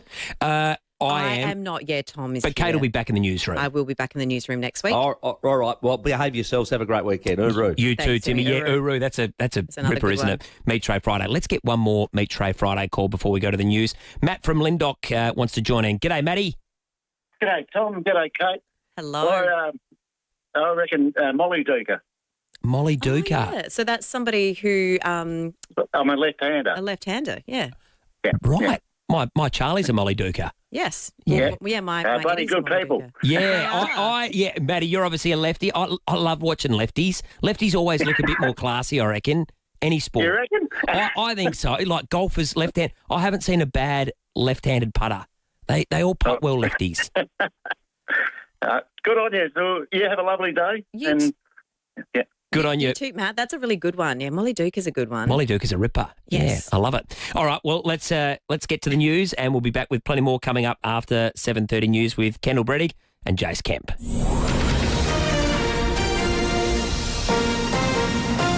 This is 5AA News. Always Adelaide. A shower or two and 15 with the 7:30 news. Good morning, I'm Kendall Breddick. Had a collision? Get in touch with FIVEAA Panel Services and have your car returned to its former beauty.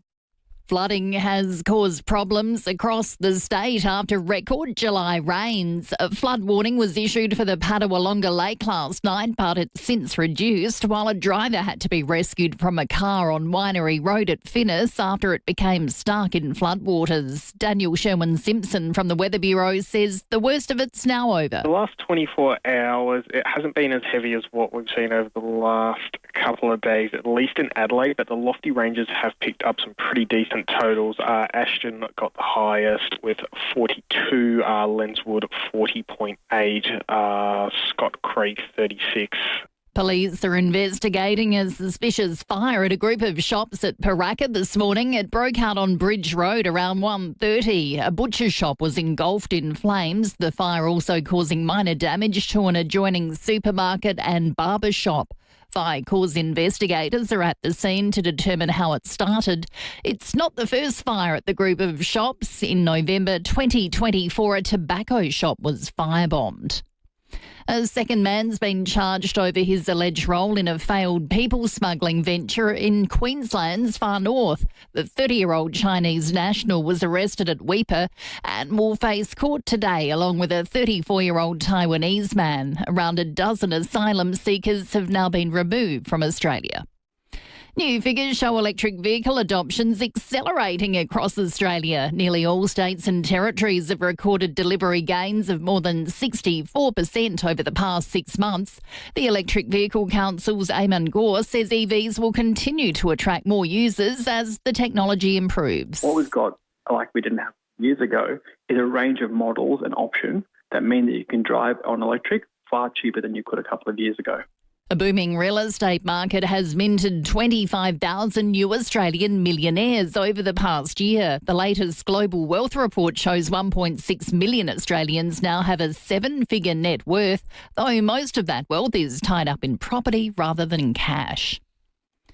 Australians recovering from concussion now have access to personalised recovery advice through an updated mobile app.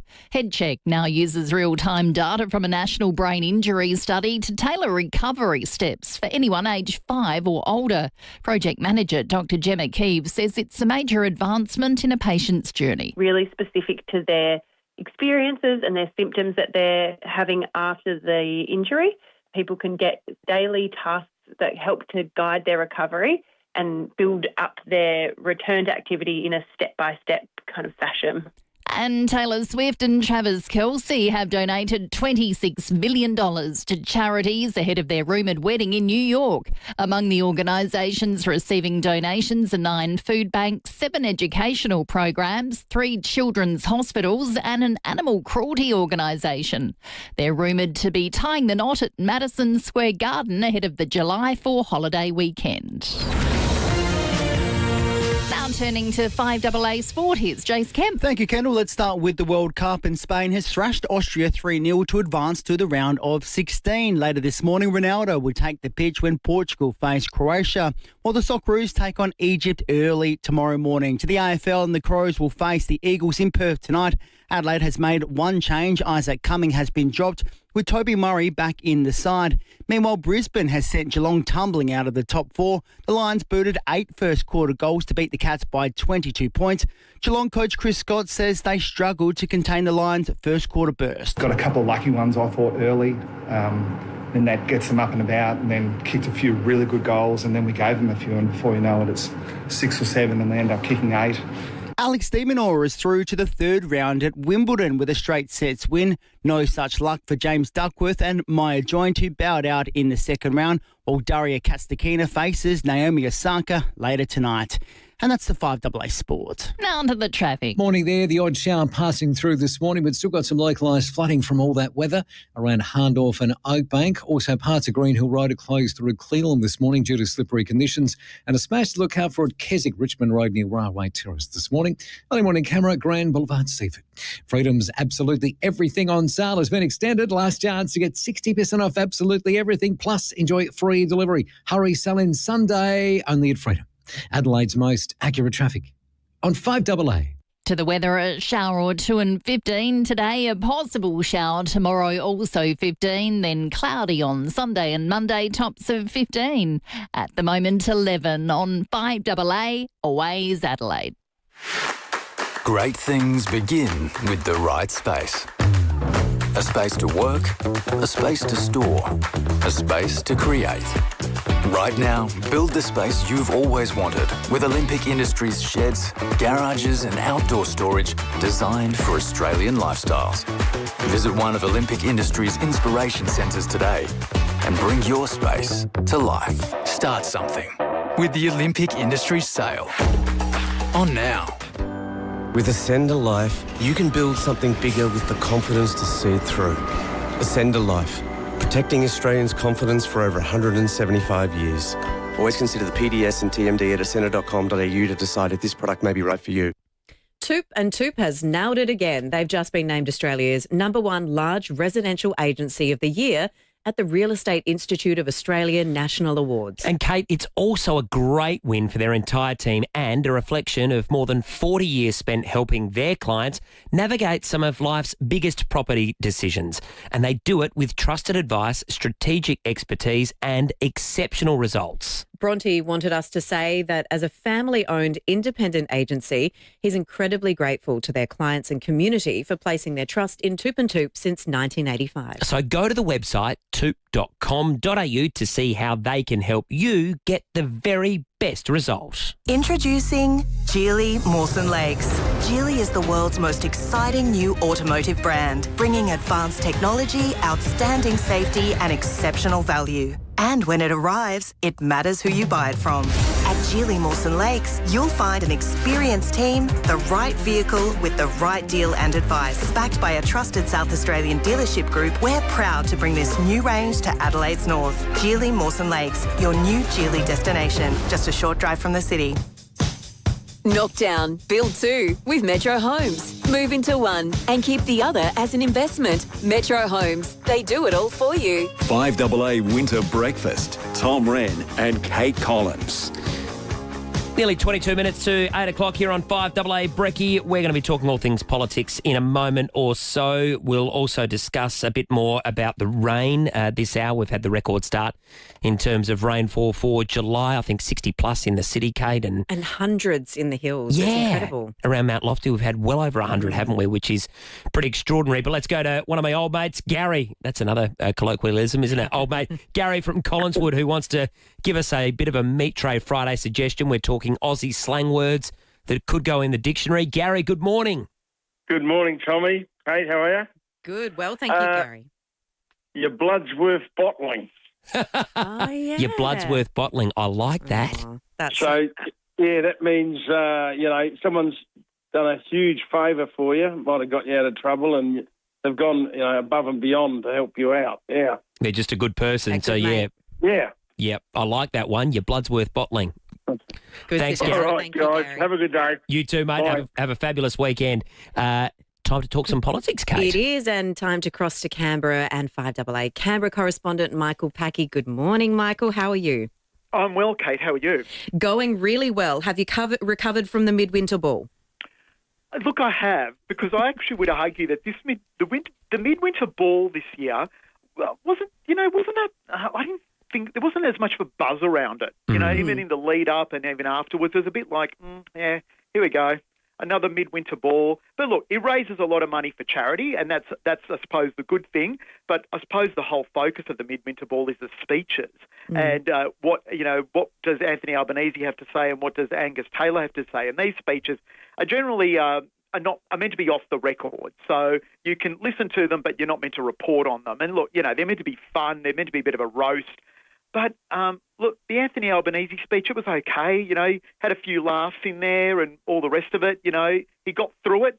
But the Angus Taylor speech, and this would have been his first one as the opposition leader, it just felt really flat from the get-go. Like no one really got into the speech. He made some weird references throughout it. And I just thought, wow, this is your first speech in this sort of a setting. And I just thought that he could have done a lot better with it, given that last year the speech was delivered by Susan Lee, who was then the Liberal leader, and she brought the house down. And really, her speech was absolutely hilarious. She poked fun at herself, the opposition, Labor. It was actually a very, very funny speech, and people thought, oh, wow, that we weren't expecting that from her.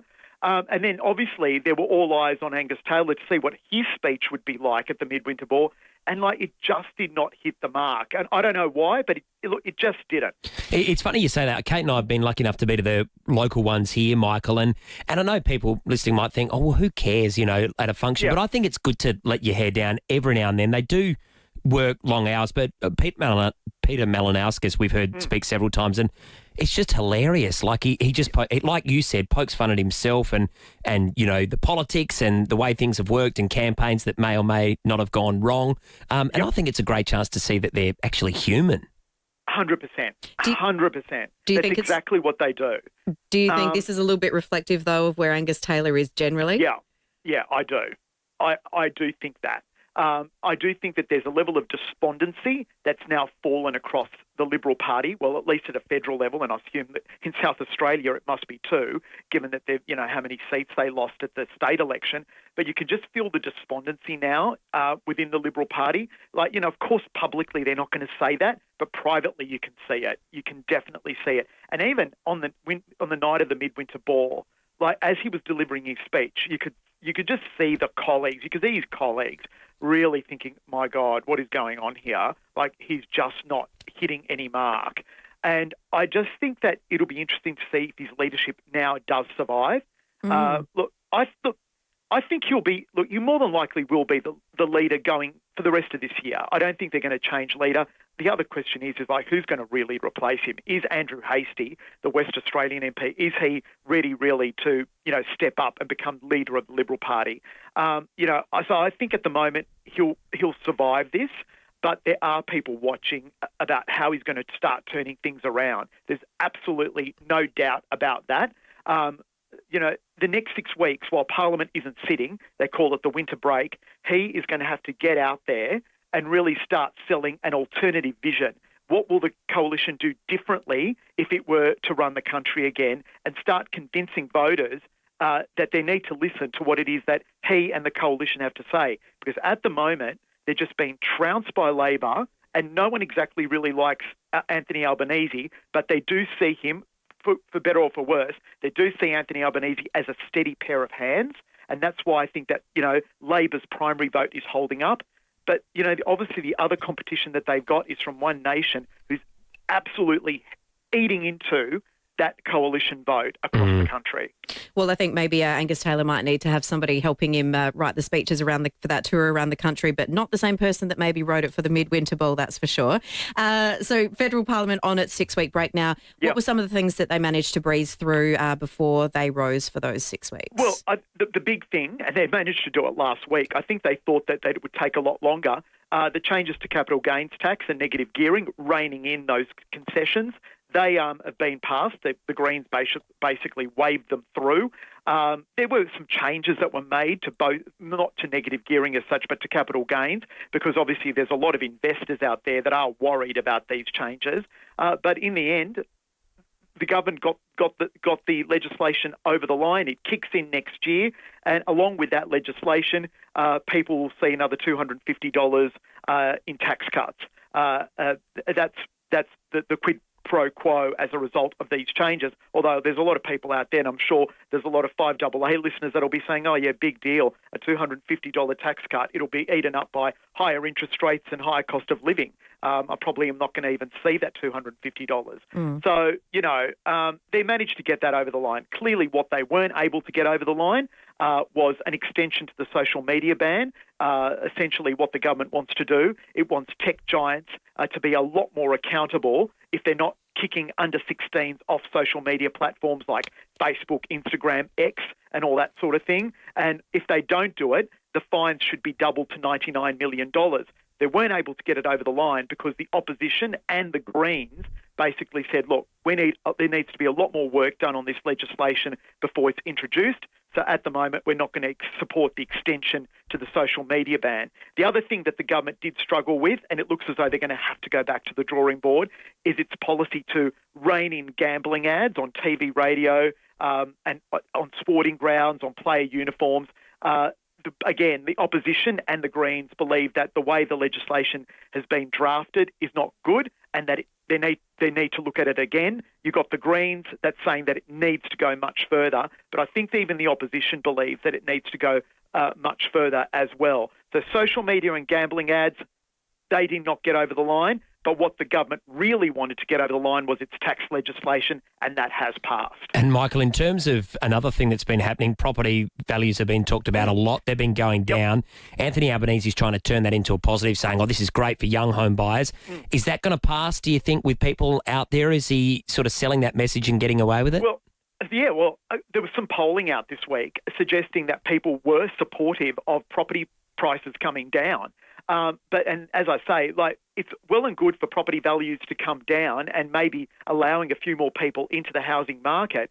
But if you're an investor, you're seeing the value of probably your biggest asset virtually collapse. And you've had a few surveys out this week showing that that's what's actually happening.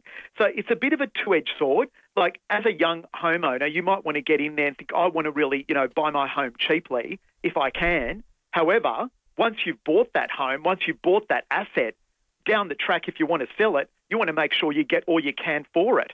And that's where the problem is, because you are seeing these the value of property slumping. Look, you've got some people saying, look, there's a slump is now, but they believe that within the next year or so, things are going to start turning around, that it's cyclical.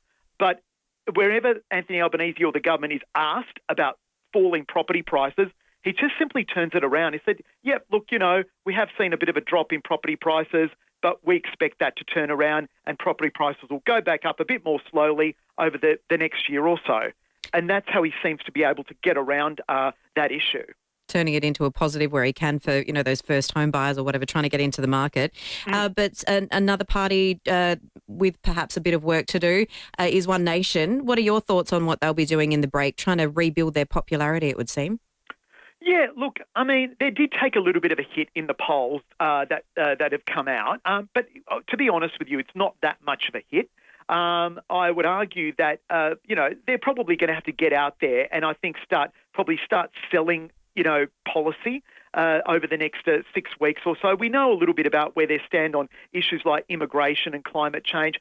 But I would argue that now they need to go that next step. What else do they stand for, and how would they implement policy in other areas, not just simply focus on, the go-tos of immigration and climate, which are easy for them. When it comes to immigration, they're saying there should be fewer immigrants. When it comes to climate change, we should scrap net zero and scrap renewables and all that sort of stuff. We already know that that's what One Nation stands for. I do think that now we need to know, where do they stand on issues like health, defence, education, all those sorts of other issues that governments need to deal with.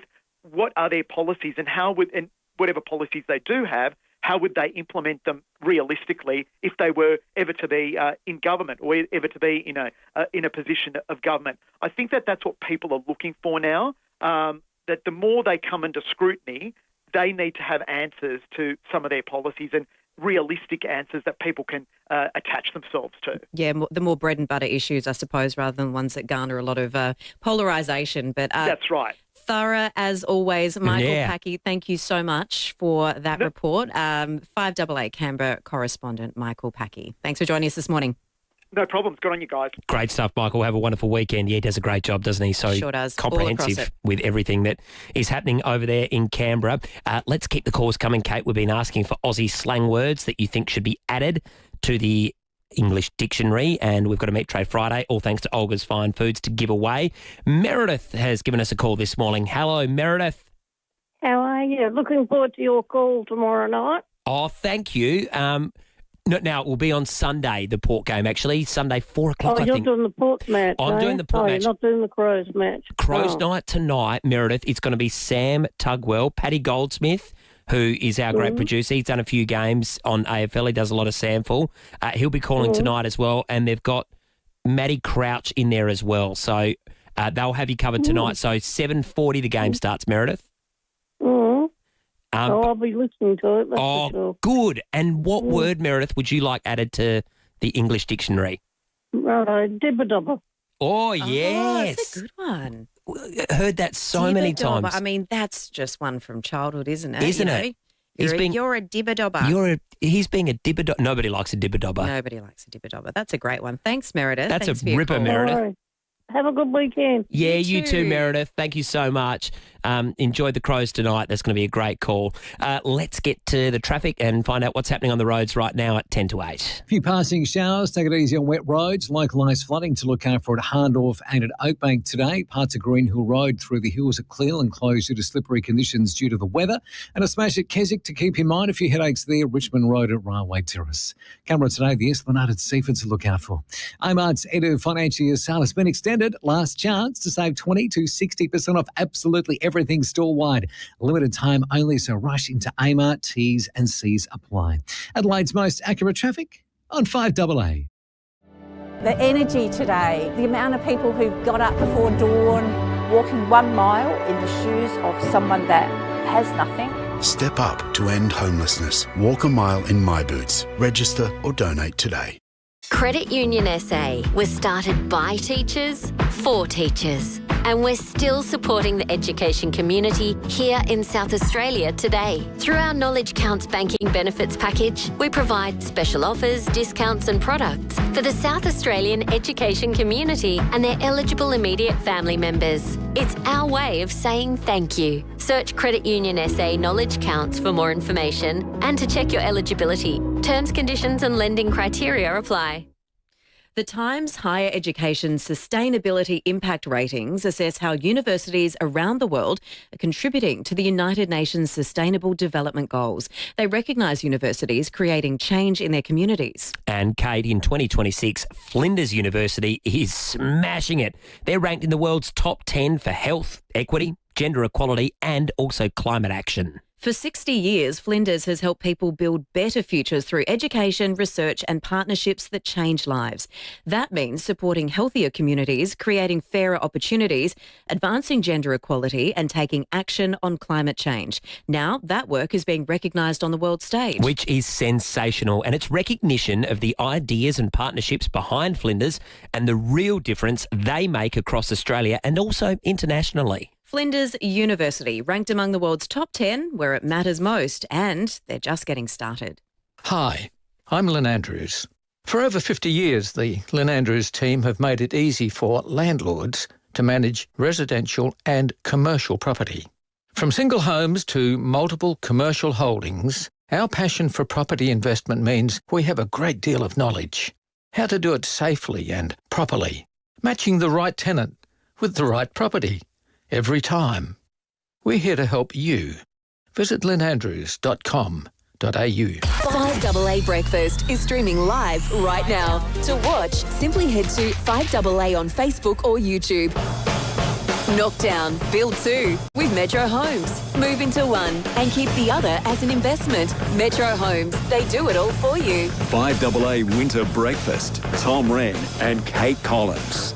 Yeah, we've had a really fun week here on 5AA Breakfast through until 9 o'clock this morning. Kate Collins and Tom Wren with you. Kate, one of the big talking points this week has, of course, been the weather. We've had so much rain, and on the 5AA Facebook and YouTube live stream right now, we have got some pictures that are going up, and that is all thanks to our very good friends at Walk a Mile in My Boots. Step up to end homelessness. You can walk a mile in my boots, register or donate today. walkamile.org.au. We can see some creeks are just overflowing. We've had incredible amounts of water flowing through in all of the catchment areas at the moment. And one person who's been very, very busy through it all, Kane Murray, SES State Duty Officer. Good morning to you, Kane. Morning, Kate. Morning, Tom. Gosh, it's been a busy couple of days for you guys. It has. Our crews have done a fantastic job. We've had over 400 requests for assistance over the last few days. Only a few this morning so far, but it has been, a busy couple of days. And what's been sort of the common theme? Has it been trees falling down or, flooding in certain areas? What's been the main sort of call to action, Kane? Yeah, it has been. Most of them have been trees down, and we have seen some businesses and some properties with some minor flooding. Those trees have been down across much of the sort of southern part of the state, the southeast Mount Lofty Ranges, and up into the hills. And so we've seen a few flooding jobs. Last night there was Adelphi Terrace, had some water come over it from the Padawalonga, but we managed to prevent that from getting into any houses down there. Oh, that's fantastic work. Great to hear.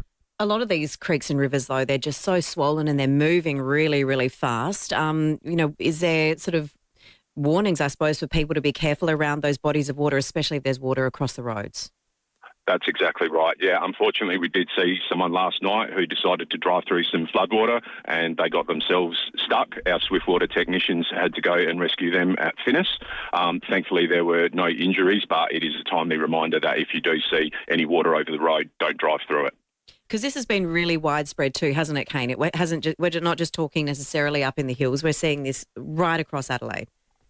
That's right, yeah, and even down into the southeast. This weather system's sort of moving across the lower southeast now, and so we're seeing some tree down, from down in the southeast around Millicent, Mount Gambier. All right, so you've still got a little bit of work ahead of you to go. Are you expecting things to calm down in the next day or so?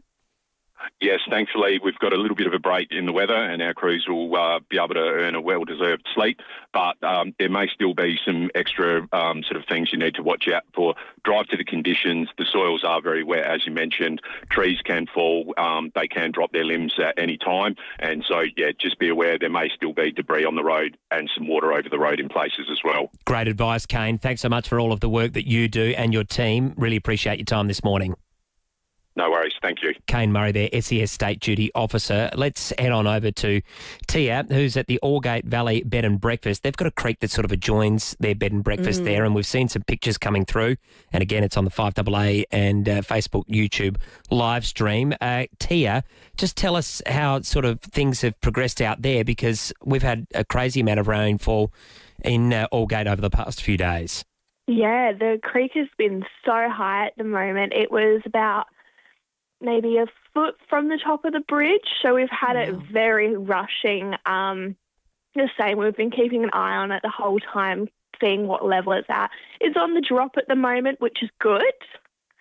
Yeah, we're looking at the pictures now, Tia. It's quite incredible. Did it all come through quite quickly, or was it kind of built up over a day or so? So we woke up one of the mornings and walked outside. We were like, wow, that's really rushing. And then the next day, so as of yesterday, it was really high and we were keeping an eye on it the whole time. So it's been high but a steady increase. And then, next morning it was just massive. And Tia, has it affected business by any chance?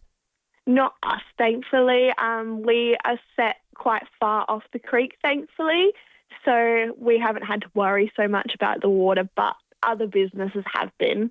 Yeah, we're looking at, even the creek flowing through there from the vision that you've put up on your social media, those fences look like they've seen better days. The water's really pushing through there. Is there much damage from the rising water? Thankfully not. Only really the banks. The only thing that we've had affected. We had a tree down, though, ourselves in our front garden. Amazing. And are you seeing much water over the roads in other areas there from these waters? There has been rain affecting the roads, but not so much flood waters, thankfully, where we are. Well, Tia, let's hope that we get a few sort of dry days now and that the waters there can start to subside a little bit because, yeah, it looks pretty scary as we're looking at that YouTube and Facebook live stream at the moment. Thanks so much for your time and hopefully it continues to not affect your business there moving forward. Thank you. Great stuff. Thanks, Tia. Yes, the Onkaparinga River is also, absolutely flowing at the moment, and we've seen some vision there too that's been up on the live feed at Oakbank and also Harndorf. I believe at Oakbank they had water over the road, blocking one of the roads there, about 2 metres deep, they were saying, which is quite incredible. And we've seen a lot of places affected here in Adelaide as well. I think Noarlunga, the footy club, was pretty much underwater. Yeah, Fitzy put up a video that the footy oval there at Port Noarlunga was underwater and the gulls were having a bit of a swimming pool moment. They're all out there just having a swim around and they had to get the pump out and pump the water out. Which isn't great. And West Adelaide have had some issues with flooding too. We're going to talk about that after 8 o'clock this morning with their CEO, Alison Surgeon, who's doing a great job there. We'll also talk about Bucky's Beach Relay fundraiser. This is a wonderful charity event that is coming up shortly. We'll get the final word on the Socceroos. Robbie Cornthwaite's been doing a great job covering that on SBS. So we've got that and plenty more coming up after the 8 o'clock news. Hi, Bronte Manuel from Toop and Toop. Toop and Toop has been named Australia's #1 large residential agency of the year at the Real Estate Institute of Australia National Awards. It's a proud moment and a reflection of more than 40 years helping South Australians buy and sell property with trusted advice, strategic expertise and exceptional results. As a family-owned agency, we're incredibly grateful to our clients and community for placing their trust in Toop and Toop since 1985. To learn more, visit toop.com.au. The news and information that matters. This is 5AA News, always Adelaide. A shower or 2 and 15 with the 8 o'clock news. Good morning, I'm Kendall Bretty. Need a crash repairer you can trust? FIVEAA Panel Services delivers expert care to you and your vehicle. The SES has spent the night sandbagging around the Padawalonga Lake as it came close to overflowing, while at Ironbank in the hills, a dam is on the brink of bursting, with nearby Scott Creek recording the state's highest rainfall over the past 2 days of 121.6 mils. Kay Murray from the SES is warning people to beware of floodwaters. We did see someone last night who decided to drive through some floodwater and they got themselves stuck. Our Swiftwater technicians had to go and rescue them at Finnis. Thankfully, there were no injuries, but it is a timely reminder that if you do see any water over the road, don't drive through it. A teenage boy has died in hospital after a crash at Tarlee last month. A Nissan Ute rolled and hit a tree. The driver and sole occupant, a 15-year-old boy, was airlifted to hospital with life-threatening injuries. He's now died from those injuries. His death is the 60th life lost on our roads this year. A second man charged over an alleged people smuggling plot in Far North Queensland will face court today. Georgina Winter reports. A 30-year-old Chinese national has become the second man to be charged after a group of up to 12 asylum seekers were detected illegally arriving by boat at FIVEAA on Tuesday. He joins a 34-year-old Taiwanese national to be charged with 1 count of aggravated offence of people smuggling, which carries a maximum sentence of 20 years behind bars. Meantime, the Home Affairs Minister has confirmed the group of asylum seekers have been deported as the Albanese government defends its border security measures. Thai police say they put an Australian murder suspect on a watch list only 10 minutes before he was due to go through immigration and flee the country. The 45-year-old is accused of killing a 17-year-old girl and stuffing her body in a suitcase. He was detained when trying to board a flight to Perth. Socceroos fans will be able to watch tomorrow morning's game against Egypt at 78 pubs and licensed venues across the state. They've been granted free short-term liquor licences. The Adelaide Live site at The Drive will also be open from 3 a.m. Australian scientists are helping build a better picture of what it was like at the dawn of time. A 10-year project is underway at an observatory in Chile, tracking cosmic events like exploding stars and drifting asteroids. Macquarie University's Dr. Simon O'Toole says they're a lot closer to solving some of life's greatest mysteries. Going back to the beginning of the universe, but if we look at all of the asteroids and all of the things within our own solar system, how the solar system formed, and by studying every single asteroid that we can find, that feeds into our understanding of the Earth itself. And the Perth Mint is marking the 80th anniversary of the birth of rock legend Bon Scott. Newly minted pure gold and silver bars are being released, featuring a custom crest paying tribute to the AC/DC frontman's Scottish heritage. A commemorative Bon Scott coin sold out quickly in 2024. The bars will be available from Tuesday. Now turning to 5AA Sport, here's Jace Kemp. Thank you, Kendall. To the World Cup first, and Spain has thrashed Austria 3-0 this morning to progress to the round of 16. Glenn Nyland brings this round of 32 match to a conclusion. Huge joy for the massive Spanish contingent in Los Angeles today.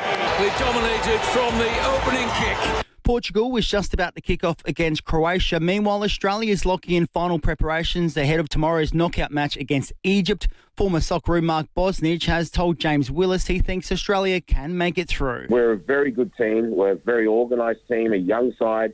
And, with young teams, when they're doing well, they are fearless. So I really fancy our chances. Alex de Minaur has stormed into the third round at Wimbledon with a straight sets win. Craig Gabriel is there. Alex de Minaur was solid. He played one of his best matches of recent weeks and scored his 6th win from 7 matches against Adrian Manarino. And it's his 7th win in his last 8 matches against left-handers. De Minaur is into the third round, 6-3, 6-2, 6-2. It really was very encouraging to see Demon play the way he did. Reigning AFL premiers Brisbane have knocked Geelong out of the top 4 with a 22-point win at the Cattery, while Toby Murray will be welcomed back into the Crows side tonight when they take on the Eagles in Perth.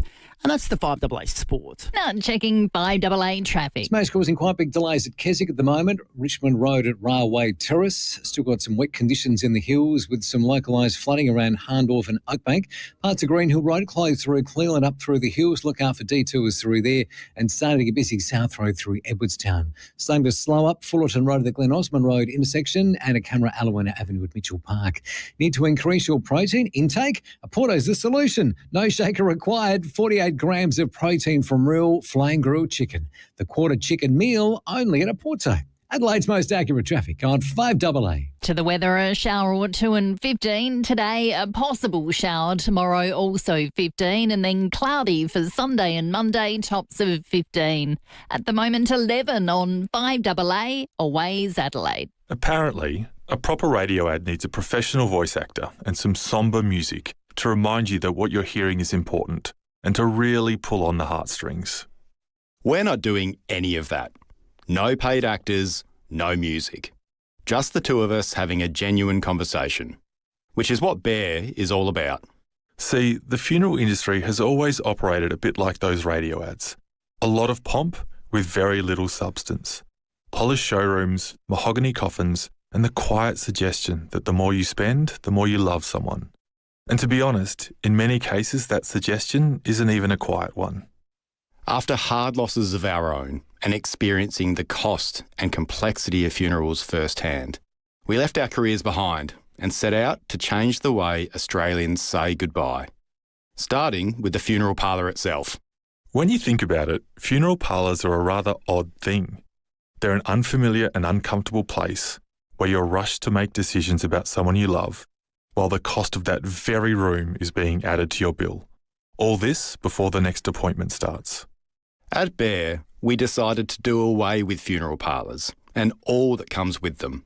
Because it turns out, when you put families, not funeral parlours, at the heart of what you do, you end up with a goodbye that's easier, more personal and way more affordable. Whether that's a simple cremation, a casual gathering at the pub, or a traditional funeral in a chapel. While other funeral directors told us our approach would never work, 7 years later, here we are.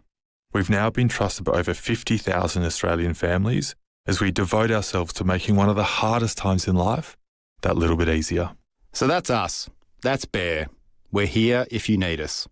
Visit us at bear.com.au or give us a call on 1800 071 176. The news and issues that matter to South Australia. Always Adelaide. This is 5AA. If today was your last day. Knock down, build two with Metro Homes. Move into one and keep the other as an investment. Metro Homes, they do it all for you. 5AA Winter Breakfast. Tom Rehn and Kate Collins. We're into the final hour here on 5AA Breakfast. It's Friday, July the 3rd. Hope you're having a great start to your day. We've been taking plenty of meat tray calls this morning. What Aussie words would you add to the dictionary? 8223 0000 is the number. We're going to talk to a very special guest in a moment about a great relay that is raising wonderful money for a fantastic cause. Kate will talk to the West Adelaide CEO about some issues they've been having too. Alison Surgeon, who's doing a brilliant job. And the Socceroos, we are all counting down towards a big game tomorrow morning. All getting up early or all pulling an all-nighter. We haven't decided what we're going to do yet, but we have a traffic update. Thanks so much to James for calling in. Now, a car has rear-ended a truck on Main North Road in front of the Old Spot Hotel and is blocking the right-hand lane. So emergency services are on their way there, but James says please expect delays in the area this morning. So if you're making your way along there near the Old Spot Hotel, maybe find another route if you can. Okay, good stuff, Kate. Let's head out to Dylan Wiles, who's the president of the Bridgewater Raiders Football Club. Good morning to you, Dylan. Tell us there's been a fair bit of rain out your way. There certainly has been. Good morning, guys. How are you going? Good, thank you. We've had about 100 mil in the last wow. 24 to 48 hours. It's incredible. And the local creek that runs around our oval has burst its tanks and filled up our change rooms with about 300 mil of water. Oh, my God. Look, I know that spot well. I walk along there a lot because my sister lives up there, and that is significant. I mean, that oval gets boggy at the best of times, even just after a little bit of rain, but that creek is a big creek. It runs around the playground there and then, as you say, past the oval there as well. And it's just absolutely burst its banks and just flooded. Well, the council did a good job a couple of years ago by putting up a barricade, like a stone barricade wall. But just the amount of rain that we've had over the last 2 days has burst through that, the sides of it, the end of it, and penetrate its way through there and end up in our club room. Gosh, so you got a lot of damage there, Dylan. Obviously, water damage. Yeah, a lot of football damage and guernseys and tapes and training gear, as you could imagine. So, yes, we've got a cleaning up crew from FIVEAA going there today for us. One of our players, he's tied to FIVEAA. So, they've volunteered their time. They're going there to give us a hand to clean it up. And, the clean-up starts now, pretty much. Is it going to affect games for you this weekend, Dylan? We've actually got a bye this weekend. We've only just come back into senior football, getting A grade and B grade men's, and we're luckily we've got a bye, so we're all looking forward to a bit of a break. But yes, it'll be all hands on deck sorting out the mess that we've got to clean up now. So yeah, I'm really sorry that's happened. That's unfortunate, but yeah, hopefully you'll have all hands on deck for the bye to help clean it up this weekend, and it dries up quickly. Gosh, that's unfortunate. Yeah. Thanks for your call. Rain holds away. Yeah, absolutely. All the best. All the best. Yeah, and keep those calls coming in. Thanks so much for that, Dylan. Dylan Wiles, the president of the Bridgewater Raiders Football Club. Now, if you want to tune in, you can do so on the 5AA Breakfast Facebook and YouTube live stream. Step up to end homelessness. Walk a mile in my boots. Register or donate today. walkamile.org.au. Someone that we know very well, Kate, has joined us in the studio. His name is Pete McDonald. He's doing a brilliant job because on Tuesday week, he's going to be running in a relay from Adelaide to Elliston.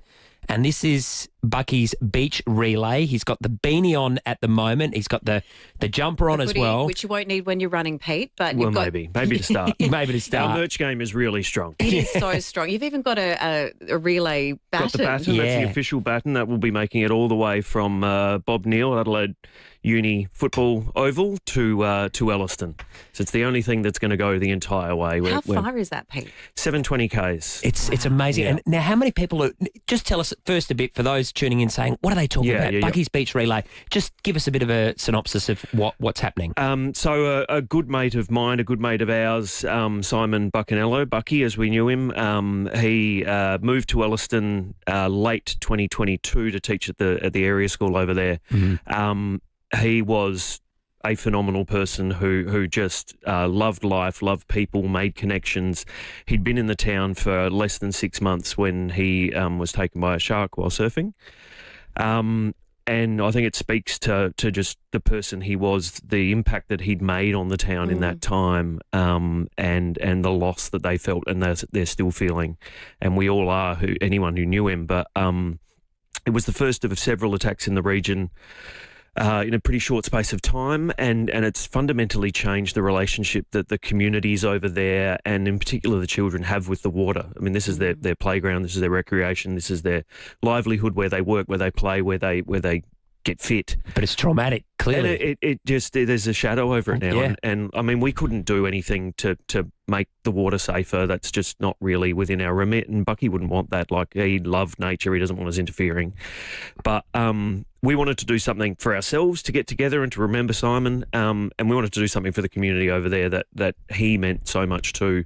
They meant so much to him, and they're still hurting over there. So we thought, well, look, if we can raise enough money to contribute to a facility over there, a sporting facility, a community facility where people can be fit, they can connect, make social connections, then that's got to be a good thing. And we sort of came up with this late last year, and it's just the way that it's built and the support that we've had has been absolutely phenomenal and really humbling. And the people over there feel it. It's just the fact that they're seen and recognised and cared for that has made a huge difference already. Well, Pete, that is in no small part thanks to the work you've done. You've been phenomenal doing it. 720 Ks you're running. How many people are going to be running the relay? There's 38 of us. We're in 4 teams, so we run from 6 a.m. till 10 p.m. each night. So we'll be running in the dark, so hence the really bright clothing that we need. But we'll have all of the safety stuff. It's been a real logistical issue, but 4 teams run 4 hours a day each. So each runner will do kind of a couple of stints of 5K or half an hour each day. We've got to keep to about 6-minute Ks to make time. Oh, wow. And how much money? I know you've raised so much money. The community's been unbelievable. It's been unbelievable. We originally set a target. I mean, we had no idea what we'd be capable of. We thought 100 grand would be good, but we set it what we thought was a pretty ambitious target of 300 grand, and we've smashed through that already. Where our official site, buckysbeachrelay.com.au, you can see our tally is, I think this morning it was 360 or just short. And that doesn't include a lot of the events that we've had. We had a movie night last night. There's been a music fest. There's been quiz nights. So there's still a bit of money to come in there. We've got some donations, large donations from amazing corporate donations around Adelaide that are yet to go onto that tally. So we're probably around about $400,000. We've now lifted our goal to 500, and it's looking like it's really achievable. It's amazing. The fundraising efforts have been absolutely extraordinary. So congratulations on that and the support that you're receiving. What, with $500,000, are you going to be able to create and build there in Elliston? Well, the facility that we're looking at, the community's got a committee together to work on what works for them, because we don't want to tell them what they need. So they're working on that aspect. But we reckon if we can contribute $500,000, the council, who we were in contact with beforehand, told us that this is the sort of facility that's in their plan anyway. So it's something they want. They'll contribute to that as well. We're going to look at what grants are available for infrastructure and that sort of thing. So we're hoping that we can get this corpus of money up well over $1 million, maybe to $2 million, and that can build a really good facility. A lot of people in the region have already volunteered their trades and their materials as well, so that'll bring the cost down. So we're thinking it's a really realistic thing that we can deliver for this community. And, those hubs are just the heart, aren't they, absolutely. of communities like that. And what a beautiful, lasting legacy for Bucky as well. And no doubt his name will be emblazoned on that facility. Definitely. That's well, we would imagine. We haven't got to that discussion yet, but we think that's reasonable. Now, importantly, Pete, you're a fairly athletic guy. How's the running going? I wouldn't say I used to be. I've just come literally from the physio now. Pro Healthcare is one of our major sponsors. They've been really generous supporting us. I don't think they knew what they were in for, but they've certainly got a lot of lifelong clients now. I've just had a little bit of calf manipulation. We've had all sorts of things, sciatica, gestational diabetes, everything you could imagine. Bit of ITB, all that stuff. No, it's going really well. The crew, we're all in a WhatsApp group together, and we're posting our trainings and congratulating one another, pushing one another. We've got a sort of standing group that meets at Vic Park every Wednesday morning to do 6 at 6. We call it 6Ks around the park there. Bucky's mum comes out with the coffee afterwards, and sometimes there's a little shot of Sambuca in there on a cold morning. Pure health kick benefit. And Pete, warms the cockles. For those that are listening and saying, you know what, I wouldn't mind getting involved and helping out and putting a few dollars in, how can they do that? buckysbeachrelay.com.au is probably the best place to go to. That'll have a big donate button where it can take you through to our donate platform. And really, like, the support we've had from you guys at AA and all over the place. And I mean, last time we came on here with the breakfast team, that day there were thousands of dollars donated, which I'm sure is no coincidence. It's just unbelievable. I mean, and then we get the most heartwarming thing is some of the kids. Like, we've had kids doing bake sales and lemonade stalls, and one of our runners' nieces, she collects cans for her pocket money, and she's been donating that to us. Oh, wow. So you see on the site, there's $2.50 here and $8.35. It's just, it's phenomenal. Yeah, and it all adds up. And when's the run, Pete? We start Tuesday morning, 6 a.m. at Bob Neal No. 1, the Adelaide Uni Football Club main oval. We run from there 6 till 10 every day, and we'll land in Elliston between the A and B grade footy on the Saturday. Amazing. So can people follow the journey along on social media? Yeah, definitely. Or can they line the road? If you want to line the road, that'd be amazing. No, we've got Instagram, we've got Facebook, Bucky's Beach Relay, both of them. We're as active as we can be on that. We've all got sort of day jobs, but we try to share as much as we can there. And during the relay, that'll be a hive of activity because we'll have a lot of downtime when we're not running too. Amazing. Well, I'm sure there'll be lots of people very interested and willing to support you. And we just wish you well with the run. Hope the hamstrings and everything hold up. And it's a really successful day. Thank you so much. Fantastic. We can't say how much we appreciate the sport. Thank you. No, well done, Pete. You've done a sensational job and not far away now. Looking forward to seeing how you go. Well done. Fingers crossed. Pete McDonald there for Bucky's Beach Relay, which is just a sensational cause. Let's get a quick traffic update. I'm going to head out to Greenwith and catch up with Joe. Joe, what are you seeing out there at the moment? Yeah, look, there's about 5 cars in a row. One in the middle there is really smashed up. Obviously, they've had to cut the person out. So there's the Ambos there, 2 fireys, the little combi van fire truck emergencies out there as well. It's taken me 15 minutes just to get around the corner. So how bad the prang is, I don't know. But just take your time because you aren't going to rush through that intersection for a while. It's all bumper to bumper. It's going south from Target Hill Road going to Adelaide. Okay, so there's some significant delays there. Yeah, it's going to be quite a while getting through the traffic. And people don't drive the conditions. They're idiots. Unfortunately. You've got the stoplights there. Even try when the lights are red and you try to get around the corner, so you've got the green light to go, and people are still trying to weave through. They're idiots. Yeah, it's frustrating, isn't it? Oh, Joe, it sounds like things are pretty banged up there, so it'll be a significant delay. Appreciate the update there out at Greenwith. Let's get some more traffic now as we head to a short break here on 5AA. Morning there. Still got some localised flooding to look out for this morning with all that weather around Harndorf and Oakbank. Parts of Green Hill Road are closed up through the hills around Cleveland. Look out for detours through there. Smash causing delays at the moment at Keswick, Richmond Road near Railway Terrace, and another prang at Salisbury Heights, Main North Road at Target Hill Road. Camera, River Road, Port Noarlunga. It's the Illusion Ultimate Gas Log Fires and Wood Heaters Massive Stock Inventory Reduction Sale. Over $10 million of heaters must be cleared. Details at illusionfires.com.au. Adelaide's most accurate traffic on 5AA. The 5AA Sports Show. Rowie and... The energy today, the amount of people who got up before dawn, walking 1 mile in the shoes of someone that has nothing. Step up to end homelessness. Walk a mile in My Boots. Register or donate today. Focus on now. Adelaide's only local sports show. Nourish the good stuff and then identify what we can keep working on. The 5AA Sports Show. Weekday afternoons from 4 on 5AA. Always Adelaide. Great things begin with the right space. A space to work, a space to store, a space to create. Right now, build the space you've always wanted with Olympic Industries sheds, garages and outdoor storage designed for Australian lifestyles. Visit one of Olympic Industries' inspiration centres today and bring your space to life. Start something with the Olympic Industries sale. On now. Shane from Drummond Golf, what's been happening at the West Beach driving range? Well, plenty, Rowie. We've just added new upstairs hitting bay. And of course, there's a new mini golf. Well, 72 holes, nothing many about that. And Shane, the shop's renos are nearly done too, which means all the great gear you got looks even better. Still, nothing like picking up a club and feeling it for yourself. Exactly, Timmy. And if you're a Drummond Club member, bring the kids. They play mini golf for just $1 each. Or make it a family day out. 2 adults, 2 kids, $40 all up. Well played, Shano. Well played. Cheers, fellas. You're welcome anytime. That is an amazing offer, Shane. You really can lift your game with Drummond Golf. You can trust Drummond Golf, Australia's biggest golf retailer. Know the news with Adelaide's 7 News. Don't miss Adelaide's leading news hour tonight at 6 o'clock.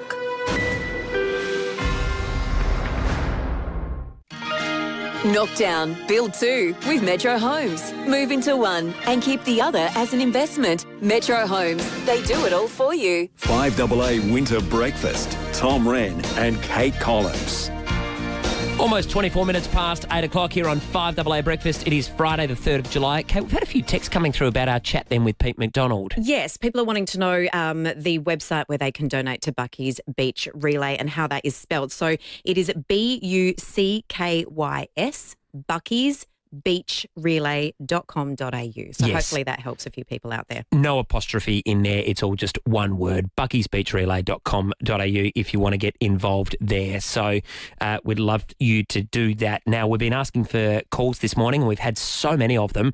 8223 is the number. We are giving a meat tray away, all thanks to Olga's Fine Foods. They do a sensational job and we're asking, what are some Australian slang words that you'd like to see added to the English dictionary? This is off the back of a few getting in there, Kate, like yeah, nah. Yeah, nah, and checkout chick, which is, I'm surprised that one hasn't been put in there already, but we've had some great entries this morning.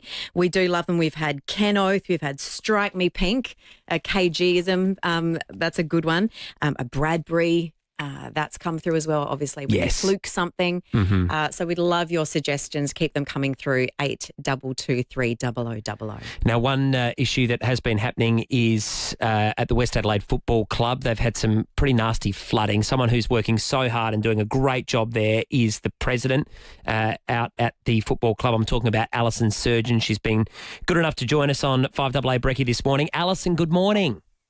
Good morning, guys. Thanks for having me. No, thank you for coming on.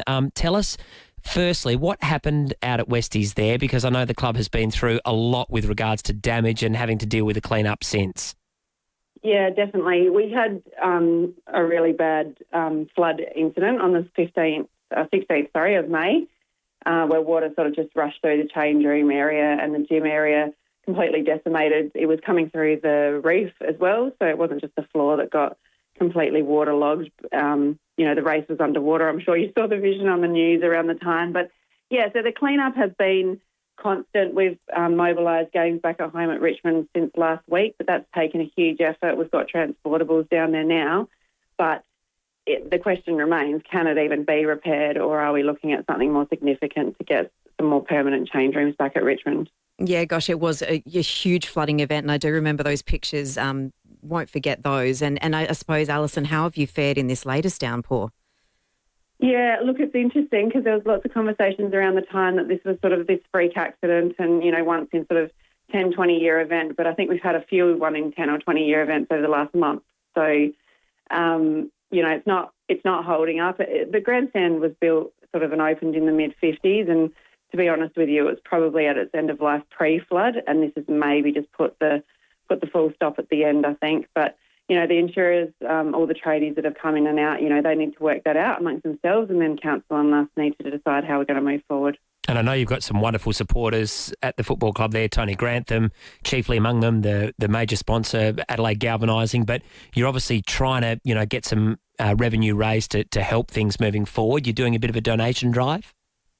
We are, yeah, because we just don't know what's ahead except huge dollar signs, do you know what I mean? We have been exploring a new grandstand, or the club has been, way before I got around the place, and, the cost of the build, no doubt has tripled. So if we can be a financial contributor to any sort of project and build that happens at Richmond, I think we put ourselves in a much, much stronger position. And the club hasn't had that before, so we're just trying to do our best to put some financial support around ourselves so that we can financially contribute to any build or any major renovations that are going to be absolutely required there. And how would you like people to get involved? What's the best way to assist the club if they want to do that? Well, through the Australian Sports Foundation, every donation is tax deductible, so I'd head over to the Australian Sports Foundation website. We also are going to have a link live on our website today, so that's the best way to do it. We'll continue to promote it through our socials, website, emails, member letters and those sorts of things as well. But, the donations going through the Australian Sports Foundation are the best way for the donor and us as the club as well. That'd be great. And Alison, just on the field, the men's side going along pretty nicely, sitting in the top 5 at the moment, which is really encouraging. It's amazing. I know. I mean, thank God, because the flood has been such a huge challenge for this club, and it's amazing, how many smiles are still around, because on-field is just so important. So, the club vibe and every sort of member around the place is still skipping around from making it to the top 5 for the first time in 10 years, I think. Which would be incredible. Alison, I know how hard you work and it is tough at SANFL level. Thanks so much for your time, and let's hope that you can get a few donations through and, you can start to improve those facilities a little bit down there. That'd be great. Thank you so much. I really appreciate your time, guys. Have a good day. You too. Thanks, Alison. Alison Surgeon, their West Adelaide president. Yeah, she's doing a fabulous job, so let's hope she can keep things going there at Westies. Okay, let's get out to the calls. Meat Tray Friday, Aussie slang words to go in the dictionary. G'day, Danny. What's your suggestion? Well, mine's an old one, and it's an elfism. Stone the Flaming Crows. Yeah, that's a good one. The Stone the Crows. Yeah. That's a good one. The Alf. Flaming Crows. The Flaming Crow. Ooh. Yeah. Yeah. From Home and Away. He's about as Australian as it gets. Alf, absolutely. Huey from Port Adelaide joins us now. What's your suggestion? You want to cut it, Tom? Yeah, old great-great-uncle over 100 years old used to use it, and the family and the grandkids saying it now, but to hear from friends, Tom, Struth. Yes. Oh, yes, Struth. Absolutely. That's the OG, isn't it, really? Yeah, that's a good one. Absolutely. We love that one. Michelle in Norwood joins us now. Michelle, good morning. Good morning. I think the ultimate Aussie slang word is on ya, because we use it in both positive and negative things. So, it might be on ya when you're congratulating somebody for doing something great, like good on you, mate. But we also use it in a sarcastic way when someone's done something stupid. So that's why I think it's the ultimate Australian slang word. Absolutely. And sometimes we like to rhyme it with on ya Sonia. So there you go. Good one. That's a good one. Thanks, Michelle. Hello, Steve at Morphett Vale. G'day, Kate and Tom. Great show, guys. Thank you. Doing a good job. Dear old Nana Matthews from Emily Street in Woodville West back in the day, she used to always say to us little kids when we'd arrive there, we'd tell her a story and she would say, love a duck. Love a duck. Love a duck. Oh, I've said another one with duck, but something that rhymes with duck. Yeah, but I like it. Thanks, Naomi. That one, Steve. That's it. That's a much more appropriate one. Yeah, absolutely. Naomi from Westlakes on the phone. Naomi, good morning. What's your suggestion for Aussie slang that should go into the Oxford Dictionary? Well, my grandfather, when something was weathered or not looking too top shape, he used to go, "It's looking a bit dunky." Bit dunky. Yeah, it's looking a bit odd, bit dunky. That's Dunky. a good one. Yeah. I have not heard that one, Naomi. So it's another new one. I've heard funky. It's looking a bit funky, Yeah. but yeah, I like it. Dunky. Good work, Naomi. All right, we'll keep those calls coming. In the meantime, we're going to head across to the newsroom with Kendall Brettig and Jace Kemp.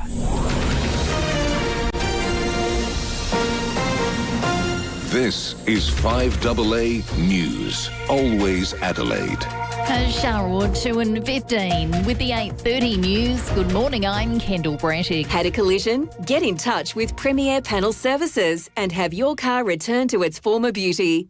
A driver had to be rescued from a car on Winery Road at Finnis last night after getting stuck in floodwaters, while an alert was issued for the Padawalonga Lake following the recent deluge. Seven's Hayden Nelson says the alarm was raised amid rising water levels. SES crews sandbagging, roads closed from Adelphi Terrace, and a floodwatering which extended really right back to Tapley's Hill Road. So several blocks at least caught up in that. Now, it didn't actually flood, which was some good news for the locals, but they were nonetheless on high alert. They had to move their belongings, their vehicles up to higher ground, fearing that they'd see some flood damage coming through their properties.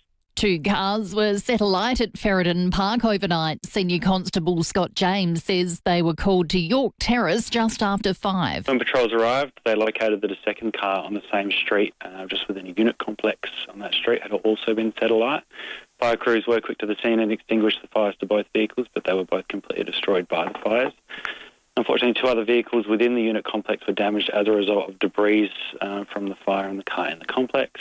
And a butcher's shop was engulfed in flames on Bridge Road at Paraka this morning. The fire also caused minor damage to an adjoining supermarket and barber's shop. Fire cause investigators are at the scene. It appears the blaze was deliberately lit.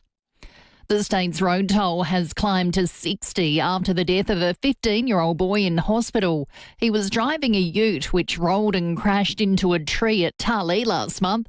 The boy was airlifted to hospital in Adelaide but has now succumbed to his injuries. A man has been pulled alive from beneath a collapsed car park in Venezuela 8 days after twin earthquakes devastated the country. Foreign rescuers spent 100 hours digging to free the security guard who was on duty when the quake struck after hearing his faint cries for help. Nearly 2,300 people have been killed in the disaster and tens of thousands are still missing. A large-scale Russian drone attack on Ukraine's capital Kyiv is being described as the worst to hit the Ukrainian capital since Moscow launched its invasion. Moscow says its forces were targeting military plants in retaliation for attacks on Russian civilian infrastructure. Australia's former ambassador to Russia, Peter Tesh, says Moscow's acting as an aggressor. Kiev Mayor Vitaly Klitschko has called this the most massive attack that Russia has launched upon Kiev in the more than 4 years of its war of choice, which it began in full in February 2022. 74 missiles, almost 500 drones, an attack that was staged over about 11 hours. And University of Queensland researchers have made a breakthrough which could lead to new treatments for motor neurone disease. In collaboration with international scientists, the team of researchers are developing a new drug which could make the disease more manageable.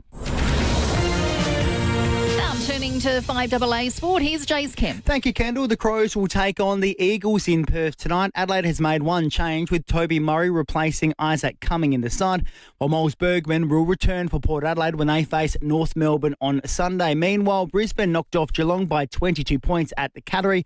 Lions coach Chris Fagan says he hasn't got an issue with star midfielder Lachie Neale catching up with opposition clubs. Fagan says Neale is entitled to do so as a free agent. You know, old-fashioned me would probably...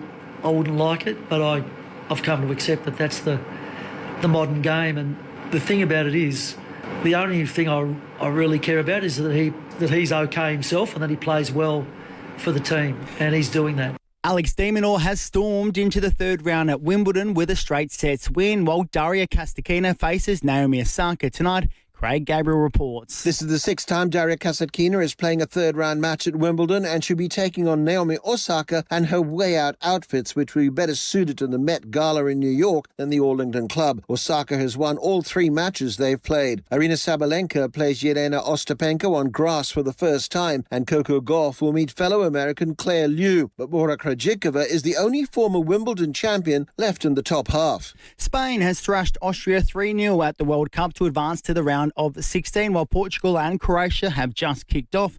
And finally, Australia will face England in the Women's T20 World Cup at Lords. And that's the 5AA Sport. Now let's check the roads. Got really big delays with the Prague at the moment at Salisbury Heights to Main North Road at Target Hill Road. Residual delays from Nellie Smash at Keswick, Railway Tourists at Richmond Road, and Woodville Urgent Electrical Works Port Road at Woodville Road got one lane out of action. Due to localised flooding around Hahndorf and Oakbank, take it easy through there, and parts of Green Hill Road are closed due to the weather through Cleveland up through the hills. Look out for detours. Early morning camera, Fraser Avenue, Happy Valley. Bob Jane T-Marts has a massive 35% off selected Bridgestone tyres. The savings are huge and they won't be beaten with their best tyre price guarantee. Bob Jane T-Marts, they'll look after you. Adelaide's most accurate traffic on 5AA. To the weather, a shower or two and 15 today, a possible shower tomorrow, also 15, and then cloudy for Sunday and Monday, tops of 15. At the moment, 11 on 5AA, Always Adelaide.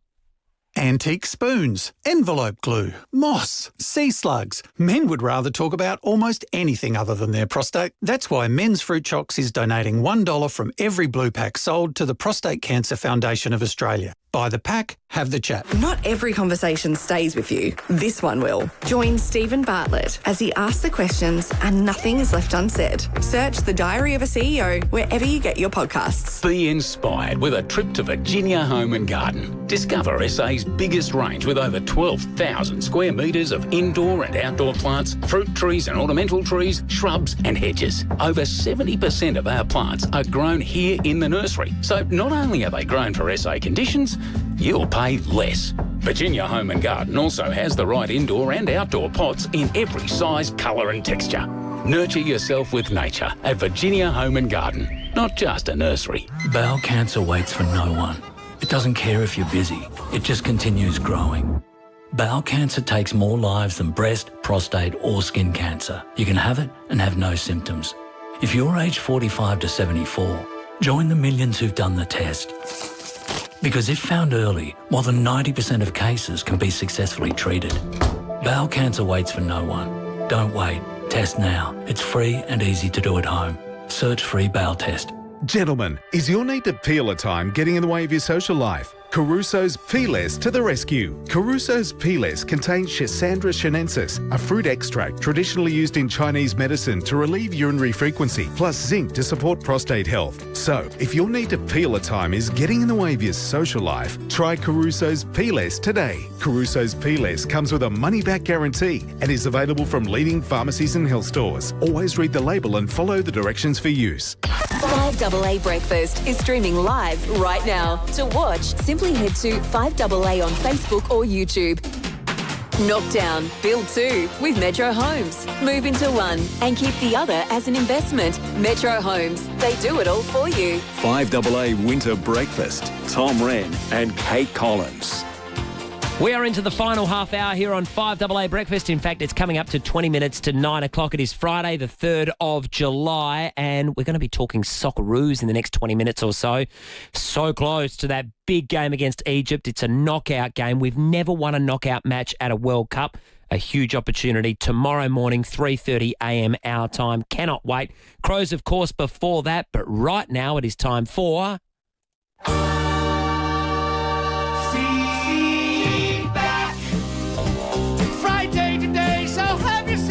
Give us a call, folks, 822-300-0000. We're looking for 3 callers, and we have got a prize for everyone that gets involved. A Beer and Barbecue Festival double pass. We've got tickets to 5AA's ultimate Friday footy knockoffs at the Beer and Barbecue Fest, Friday the 10th of July, including tickets for you and a mate in our VIP area, plus beers and delicious barbecue food. So we are going to get this underway, Kate. It's a great prize. We've got George from Fulham Gardens on the line. Good morning to you, George. Good morning, guys. How are you? Really good. Now, just based on a few news events that have happened during the week, I've got some questions for you. So, George, do you have a rain gauge? No, I don't. No, I don't either, to be honest. No. I mean, there's enough information out there from the Bureau to suffice with all that. Well, that's the thing, but there was a time that a lot of back gardens had rain gauges in them. I remember my grandparents had one in their Did backyard. they? Yeah, absolutely. Yeah, okay. Yeah, my parents have got one, but I haven't got one. I should get one. How do you like your tea? How do you take your tea? Depends what I have. If it's herbal, black. If it's not herbal, with milk and one sugar. Okay. Well, we had Dilma tea out here earlier. We did have Dilma, and they get greatly offended by milk in tea. It's not the way it's meant to be done, apparently. No, you're right. I mean, it depends what you have, though, Kate. If you have an English breakfast, it has to have it with milk. Absolutely. But if you have a herbal tea, you don't have milk. No, you know, like your peppermints and your hibiscus and all that stuff. Of course. I completely agree with you, George. I love my herbal teas, and so, yes, definitely wouldn't be putting milk in those. George, you know your tea, which I love. Now, do you like your Socceroos? Will you be getting up in the morning to watch them? Oh, how can you not do that? How can you not get up? Just tell me. I watched the Turkey match. I watched the match where they drew. I forget who was it now that they drew against. That was against Paraguay. Paraguay. Yep. How can you not watch it? I mean, this is a once in a four-year opportunity. George, you are a man after my heart. I love you for that. And have you listened to Carl Stefanovic's podcast? No, I've got no time for him. Okay, fair enough. There you go. That was some pretty blunt feedback. No, but I like it. We love it, George. He was very forthright, wasn't he? He's going to get up for the Socceroos, but not a fan of Carl's work and won't be listening to his podcast, which is fair enough. Okay, let's go to Jim from Parkside. Jim, good morning to you. Good morning. How are you? Really well, thank you. Now, how far do you reckon you could make it in your car along the Oban? Oh my God! Well, I got a 4-wheel drive, so I might get to paradise. Well, remember we had this streak broken. It was 455 days, I think, earlier in the week, but it went back to naught again, unfortunately, Jim. Yeah, you might make it a fair way in the 4-wheel drive. I like it. What's the highest point geographically you've ever been? Wow, I would say. That's a tough one. Well, this is off the back of the Empire State Building, you know, that couple that sort of scaled it for the proposal. What were you going to say, though? Where have you been? Well, actually, now that you've mentioned that, I have been to the Empire State Building, but not to the Sphere. Okay. Well, it's still pretty high. That's a great effort. Yeah, that's extremely high. So that's a good one, Jim. I like it. What's better, the first half or the second half of the year? The second half of the year, closer to Christmas and holidays. Yeah, and warmer weather. Absolutely. I always love it when you know the days are about to get longer again. Absolutely, which they slowly are now. We've had the light sticks around, daylight savings. We've had the winter solstice now, so days ever so slightly increasing. Have you ever yelled anything at kids' sport? We've spoken about that this week. Yeah, I got evicted once, but don't tell anyone. Well, I think you just told everyone, Jim, but anyway. No, we all get emotional from time to time. As long as you, I guess, learnt the lesson. You're fired up. You're just passionate. That was all it was, wasn't it, Jim? Yeah, look, I was a bit fired up. My son was playing in a team against older kids, and, they thought that was all fine, and we just kept losing. So, yeah, I got a bit upset. Yeah, no, that's okay. You weren't yelling at anybody. You were just yelling for them to increase their effort. I love it. Jim, you've won a double pass as well to the Beer and Barbecue Festival. Great job, my man. Let's finish off with William at Mansfield Park. William, good morning. Have you decided on what will happen to you once you die? Now, we spoke earlier this week about human composting potentially coming in, also cremation, obviously burials. What have you decided will happen when you pass away? Well, I actually remember either late last year or early this year that they were talking about putting your ashes into some form of projectile and then shooting you up into space. Have you heard of anything about that? You can absolutely do that, William. Yeah, absolutely. So I reckon to spread my personality around the entire universe, I'd do that. To infinity and beyond. I like it, William. Brilliant. When did you last fill up your car? Okay, so I'm lucky enough to have a work fuel card. So last Wednesday at Costco. Nice. So it doesn't really affect you. The fuel excise, of course, has come down, but you just fill it up when it's empty or when you. I do. But the thing is, my partner drives a hybrid. Yes. So I try and use my partner's car as much as possible. But even when I'm in my diesel vehicle, I lightly just touch the accelerator, just to preserve as much fuel as possible. But yeah, it is. I do feel it a little bit when, you watch the fuel tank go down. But yeah, I mean, you would have got really hit my You would have got a good price at Costco last week, though. We've seen some pretty low prices.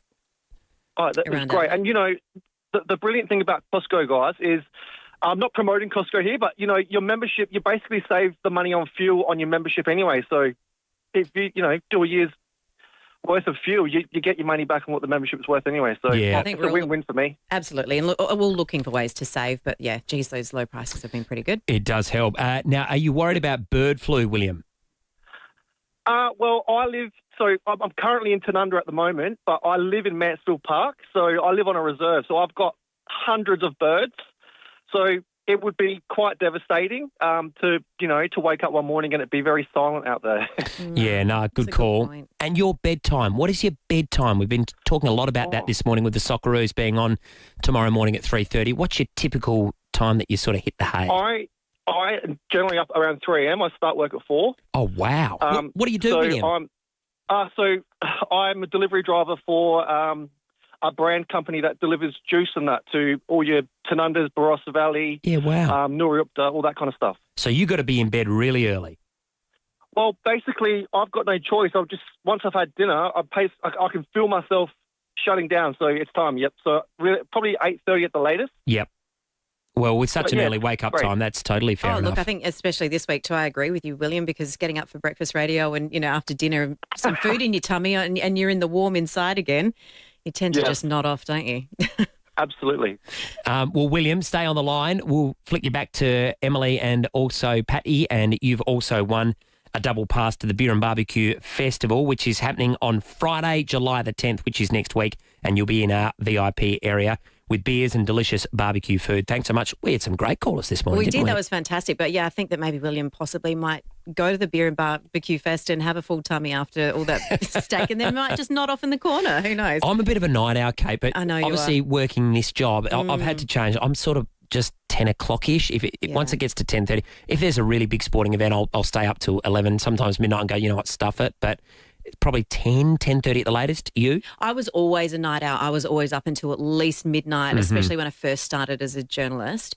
But since having kids, it's just absolutely thrown my schedule out. And they've gotten up so early, even past babies, sleeping in. They've never slept in. It's always just before 6 on the knocker, so I'm always up. And there's no sympathy if you have a late night or have got a bit of a hangover. Oh, yeah, absolutely. There's no, okay, Mummy, I'll let you have a little rest. No mercy. If I'm not out of that bed, they're jumping on my head. So, absolutely no sleep-ins. It is 11 minutes to 9 o'clock on this Friday, July the 3rd. Let's check out what's happening on the roads. Morning there. Got some huge delays at the moment due to a nasty truck and car smash at Salisbury Heights. It's on Main North Road at Target Hill Road. Those delays are inbound and they're awful. Avoid it if you can.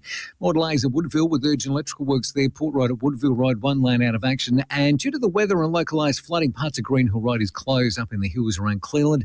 Take it easy through there and look out for detours. Camera up Main South Road, Old Noarlunga. Freedom's absolutely everything on sale has been extended. Last chance to get 60% off absolutely everything. Plus, enjoy free delivery. Hurry, sell in Sunday, only at Freedom. Adelaide's most accurate traffic on 5AA. The energy today, the amount of people who got up before dawn, walking 1 mile in the shoes of someone that has nothing. Step up to end homelessness. Walk a mile in My Boots. Register or donate today. Oh, I don't even know where to start. That's okay. ECH has been doing this for more than 60 years. I can explain over the phone, or even visit in person if that makes it easier. If you have questions about what support at home means for you, ask ECH. Introducing Geely Mawson Lakes. Geely is the world's most exciting new automotive brand, bringing advanced technology, outstanding safety and exceptional value. And when it arrives, it matters who you buy it from. At Geely Mawson Lakes, you'll find an experienced team, the right vehicle with the right deal and advice. Backed by a trusted South Australian dealership group, we're proud to bring this new range to Adelaide's north. Geely Mawson Lakes, your new Geely destination, just a short drive from the city. Get the garden you want at Garden Grove. At Garden Grove, there's indoor plants and pots, general hardware and a great range of paving for that backyard renovation. Want some winter warmth too? You'll find loads of split and seasoned firewood right here at Garden Grove. Golden Grove Road, Golden Grove. Garden Grove, that's the garden. Garden Grove, that's the garden. Garden Grove, the garden that I Phone want. 8251 1111 for delivery to all areas. Open 7 days. Knockdown, build 2 with Metro Homes. Move into one and keep the other as an investment. Metro Homes, they do it all for you. 5AA Winter Breakfast. Tom Rehn and Kate Collins. 9 minutes to 9 o'clock here on 5AA Brekkie, not far away from wrapping things up. Maddie Pantelis will be coming up after 9 o'clock this morning. And then, Kate, we are all counting down towards the Socceroos. What a game it is going to be. Round of 32 against Egypt tomorrow morning, 3:30 a.m. Kick-off. We'll all be getting up for it. And one man who's been covering it brilliantly is a former Socceroo himself. He's been doing great work at SBS and he works on Channel 7 locally as well. Does a fabulous job. Robbie Cornthwaite joins us. Robbie, good morning to you. Good morning. How exciting is this? The whole country getting behind the Socceroos once again. And as you said, tomorrow morning it all kicks off against Egypt. Can't wait. It's going to be sensational, Robbie. We're all so excited to see how things go. And it sounds like Mo Salah is probably likely to play. You know what? If we're going to beat them, we might as well beat them at their best. Yeah, absolutely. Obviously, he is only one man. So you've got to be careful not to give He's obviously a Liverpool legend in more than 300 league games and more than 200 Premier League goals. So whenever he's going to be open and someone we need to be careful of that he starts or not, we'll have to wait and see. But certainly at some point with so much on the line, you'd think he'd be coming on off bench at a minimum. And when he does, the Socceroos are going to be very, very wary. We don't want to obviously take a backward step, and we want to sort of try to dictate the game as much as possible, but he's a man who's got to give a lot of respect. Absolutely. Robbie, your line was breaking up a little bit there, but we got the gist of what you were saying. It's going to be a massive, massive game. Where are you going to be watching it?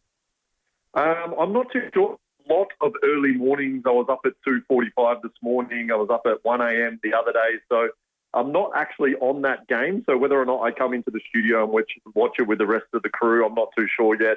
Or maybe it's just in my hotel soaking up all the action at home. But, Kate, everyone's going to be extraordinary. Haaland. Yeah, Erling Haaland's been great. We saw Olazabal, I think, for Spain this morning. All the big strikers are scoring, and we've just had these amazing highlights coming game in, game out. Yeah, you're right. Some of these names, unfortunately, is probably going to be their last World Cup. Obviously, you mentioned Lionel Messi there doing it at 39 years of age. And a man right now, Cristiano Ronaldo, with Portugal taking on Croatia, who have got Luka Modric at 40. So you've got a 40-year-old in Modric, a 41-year-old in Cristiano Ronaldo. And obviously today, whoever loses that match goes home, and a legend of football is no longer going to be seen at a World Cup. We've got to appreciate how lucky we've been to see these guys. Cristiano Ronaldo obviously had a 6th World Cup. He's never scored in a World Cup knockout game, which is absolutely incredible. Wow. So trying to get that monkey off his back, and you could just imagine if he doesn't and Portugal go out today, that would just be hanging over his head for the rest of his career. Not only did Messi win a World Cup and he didn't, but he didn't even score a goal in a knockout match. So keep a close eye on that one if you've got a TV nearby for the next hour or so. I've got it on 3 TVs here at the moment in the studio, I don't Robbie. think there's a spare screen here at the moment, really. How are you going with that, Kate? Oh, look, I love it. I love the passion that Rennie's displaying this week. He's really drawn me in and got me involved as well. And I know far more about soccer now than I did at the start of the week, that's for sure. Oh, you're doing your job, Rennie. Well done. Yeah, educating. It is phenomenal, isn't it? And just on that, I mean, Ronaldo started this game, which in itself is a bit controversial, Robbie. I think the winner goes on to play Spain, which is going to be extremely difficult. But he's desperate, isn't he? You know, there's this debate about Ronaldo versus Messi, and he would be acutely aware of that record you mentioned. So he would be just so desperate to score in this game, wouldn't he? And to get his side through to the next stage. It's a double-edged sword because for his whole career, he's been single-minded, wanting to set records, wanting to be that main man. And it's gotten towards the end of his career now where I think it's become more clear than ever that Messi is the GOAT and just slightly ahead of him. And obviously with that weight on his shoulders, you know, he wants to score, but he needs Portugal to win. So how selfish does he be and how much does he play for the team? If he's too selfish, then Portugal don't win. But obviously he's been able to do it for a long, long time. He has that expectation on his shoulders, and as you say, it's a fascinating sort of game within a game. And Robbie, I guess as well, you're a very proud Adelaide United man as well, and the Socceroos have had such a wonderful history of, you know, giving on players that end up playing for the Socceroos, and Nestor Irankunda, Mo Toure, for example, Craig Goodwin in the last World Cup. How do you think it will line up tomorrow? Tony Popovic keeps his cards so close to his chest, but do you think we'll see Mo and or Nestor starting tomorrow, or do you think perhaps from the bench? Well, like you say, you can never guess what Popper's going to do. They did start together in the first match, so it's not like it hasn't happened before. Yep. I think the gut feeling for most people is it's either Nestor or Mo. If Nestor was to move wide, then probably Valpato doesn't play, and a lot of people don't really see that happening at the moment. For me, if it's a central position, then I think Mohamed Toure is the man to start in that position. He's the more typical number 9. He's more dangerous in and around the penalty area. But as we know, Nestori just puts the fear in opposition players, whether it's with his speed, even the way he jumps. I think against Paraguay, he was out-jumping guys that were a foot taller than him athletically. He's amazing. And, you know, whoever starts, South Australia should be proud that, you know, these guys came through Adelaide United. Obviously got Paul Izzo, Awa Mabil there as well. So it's just great for South Australia, and we see it reflected in the news, our local coverage. going out and seeing the families. And, of course, you can catch all the action and highlights on 7 News. Absolutely, Robbie. And what's your prediction? Who's going to take it out? I think it's going to be tight. I think there's not going to be a lot in it. We've seen with Socceroos how defensively well-structured they have been. I'm going to go for a 1-0 win. I'd like to say Nestor off the bench, but to be honest, I don't really care who scores. I don't care if it's an own goal from Mo Salah. I'll just take the win and onto the knockout round of 16. Well, you're doing a great job, Robbie. Good luck tomorrow morning. Let's hope it is a Socceroos win. I think we'd all take 1-0. That'd be sensational. Look forward to seeing you on the coverage, and we'll catch up again soon. Thanks, guys. Go Socceroos. Yeah, absolutely. Thanks, Robbie. Great stuff, Robbie. And Kate, Yes. that's it for us for the week. That is us done, Rennie. But before we go, we do have to announce the winner of our meat tray. We've been taking your calls and texts all morning, and it goes to Meredith for her suggestion of Dibba Dobber. That's a great Which was one. a great one. We love that one. And our runner-up prize of the Colac Port Adelaide $50 voucher goes to Huey with his suggestion of Struth. And a big thank you to our very good friends at Colac Port Adelaide, that $50 voucher from the relaxed buzz of Bootleg Social with share plates and wood-fired pizzas to premium dining at Eliotis or cocktails and waterfront views upstairs. Colac has something for everyone. So Yes, Meat Tray Friday, thank you to Olga's Fine Foods as well. So they do a great job. And it's been so great being You've been with you amazing, this week. Kate. Thank you for having me. Thank you, everyone, for listening in. It's been a lot of fun. and we'll have you back in the newsroom next week as I'll well. be back So there. have a great weekend, Kate. You too, Rennie. Thank you. Go the Crows and Port, the Thunderbirds, and go the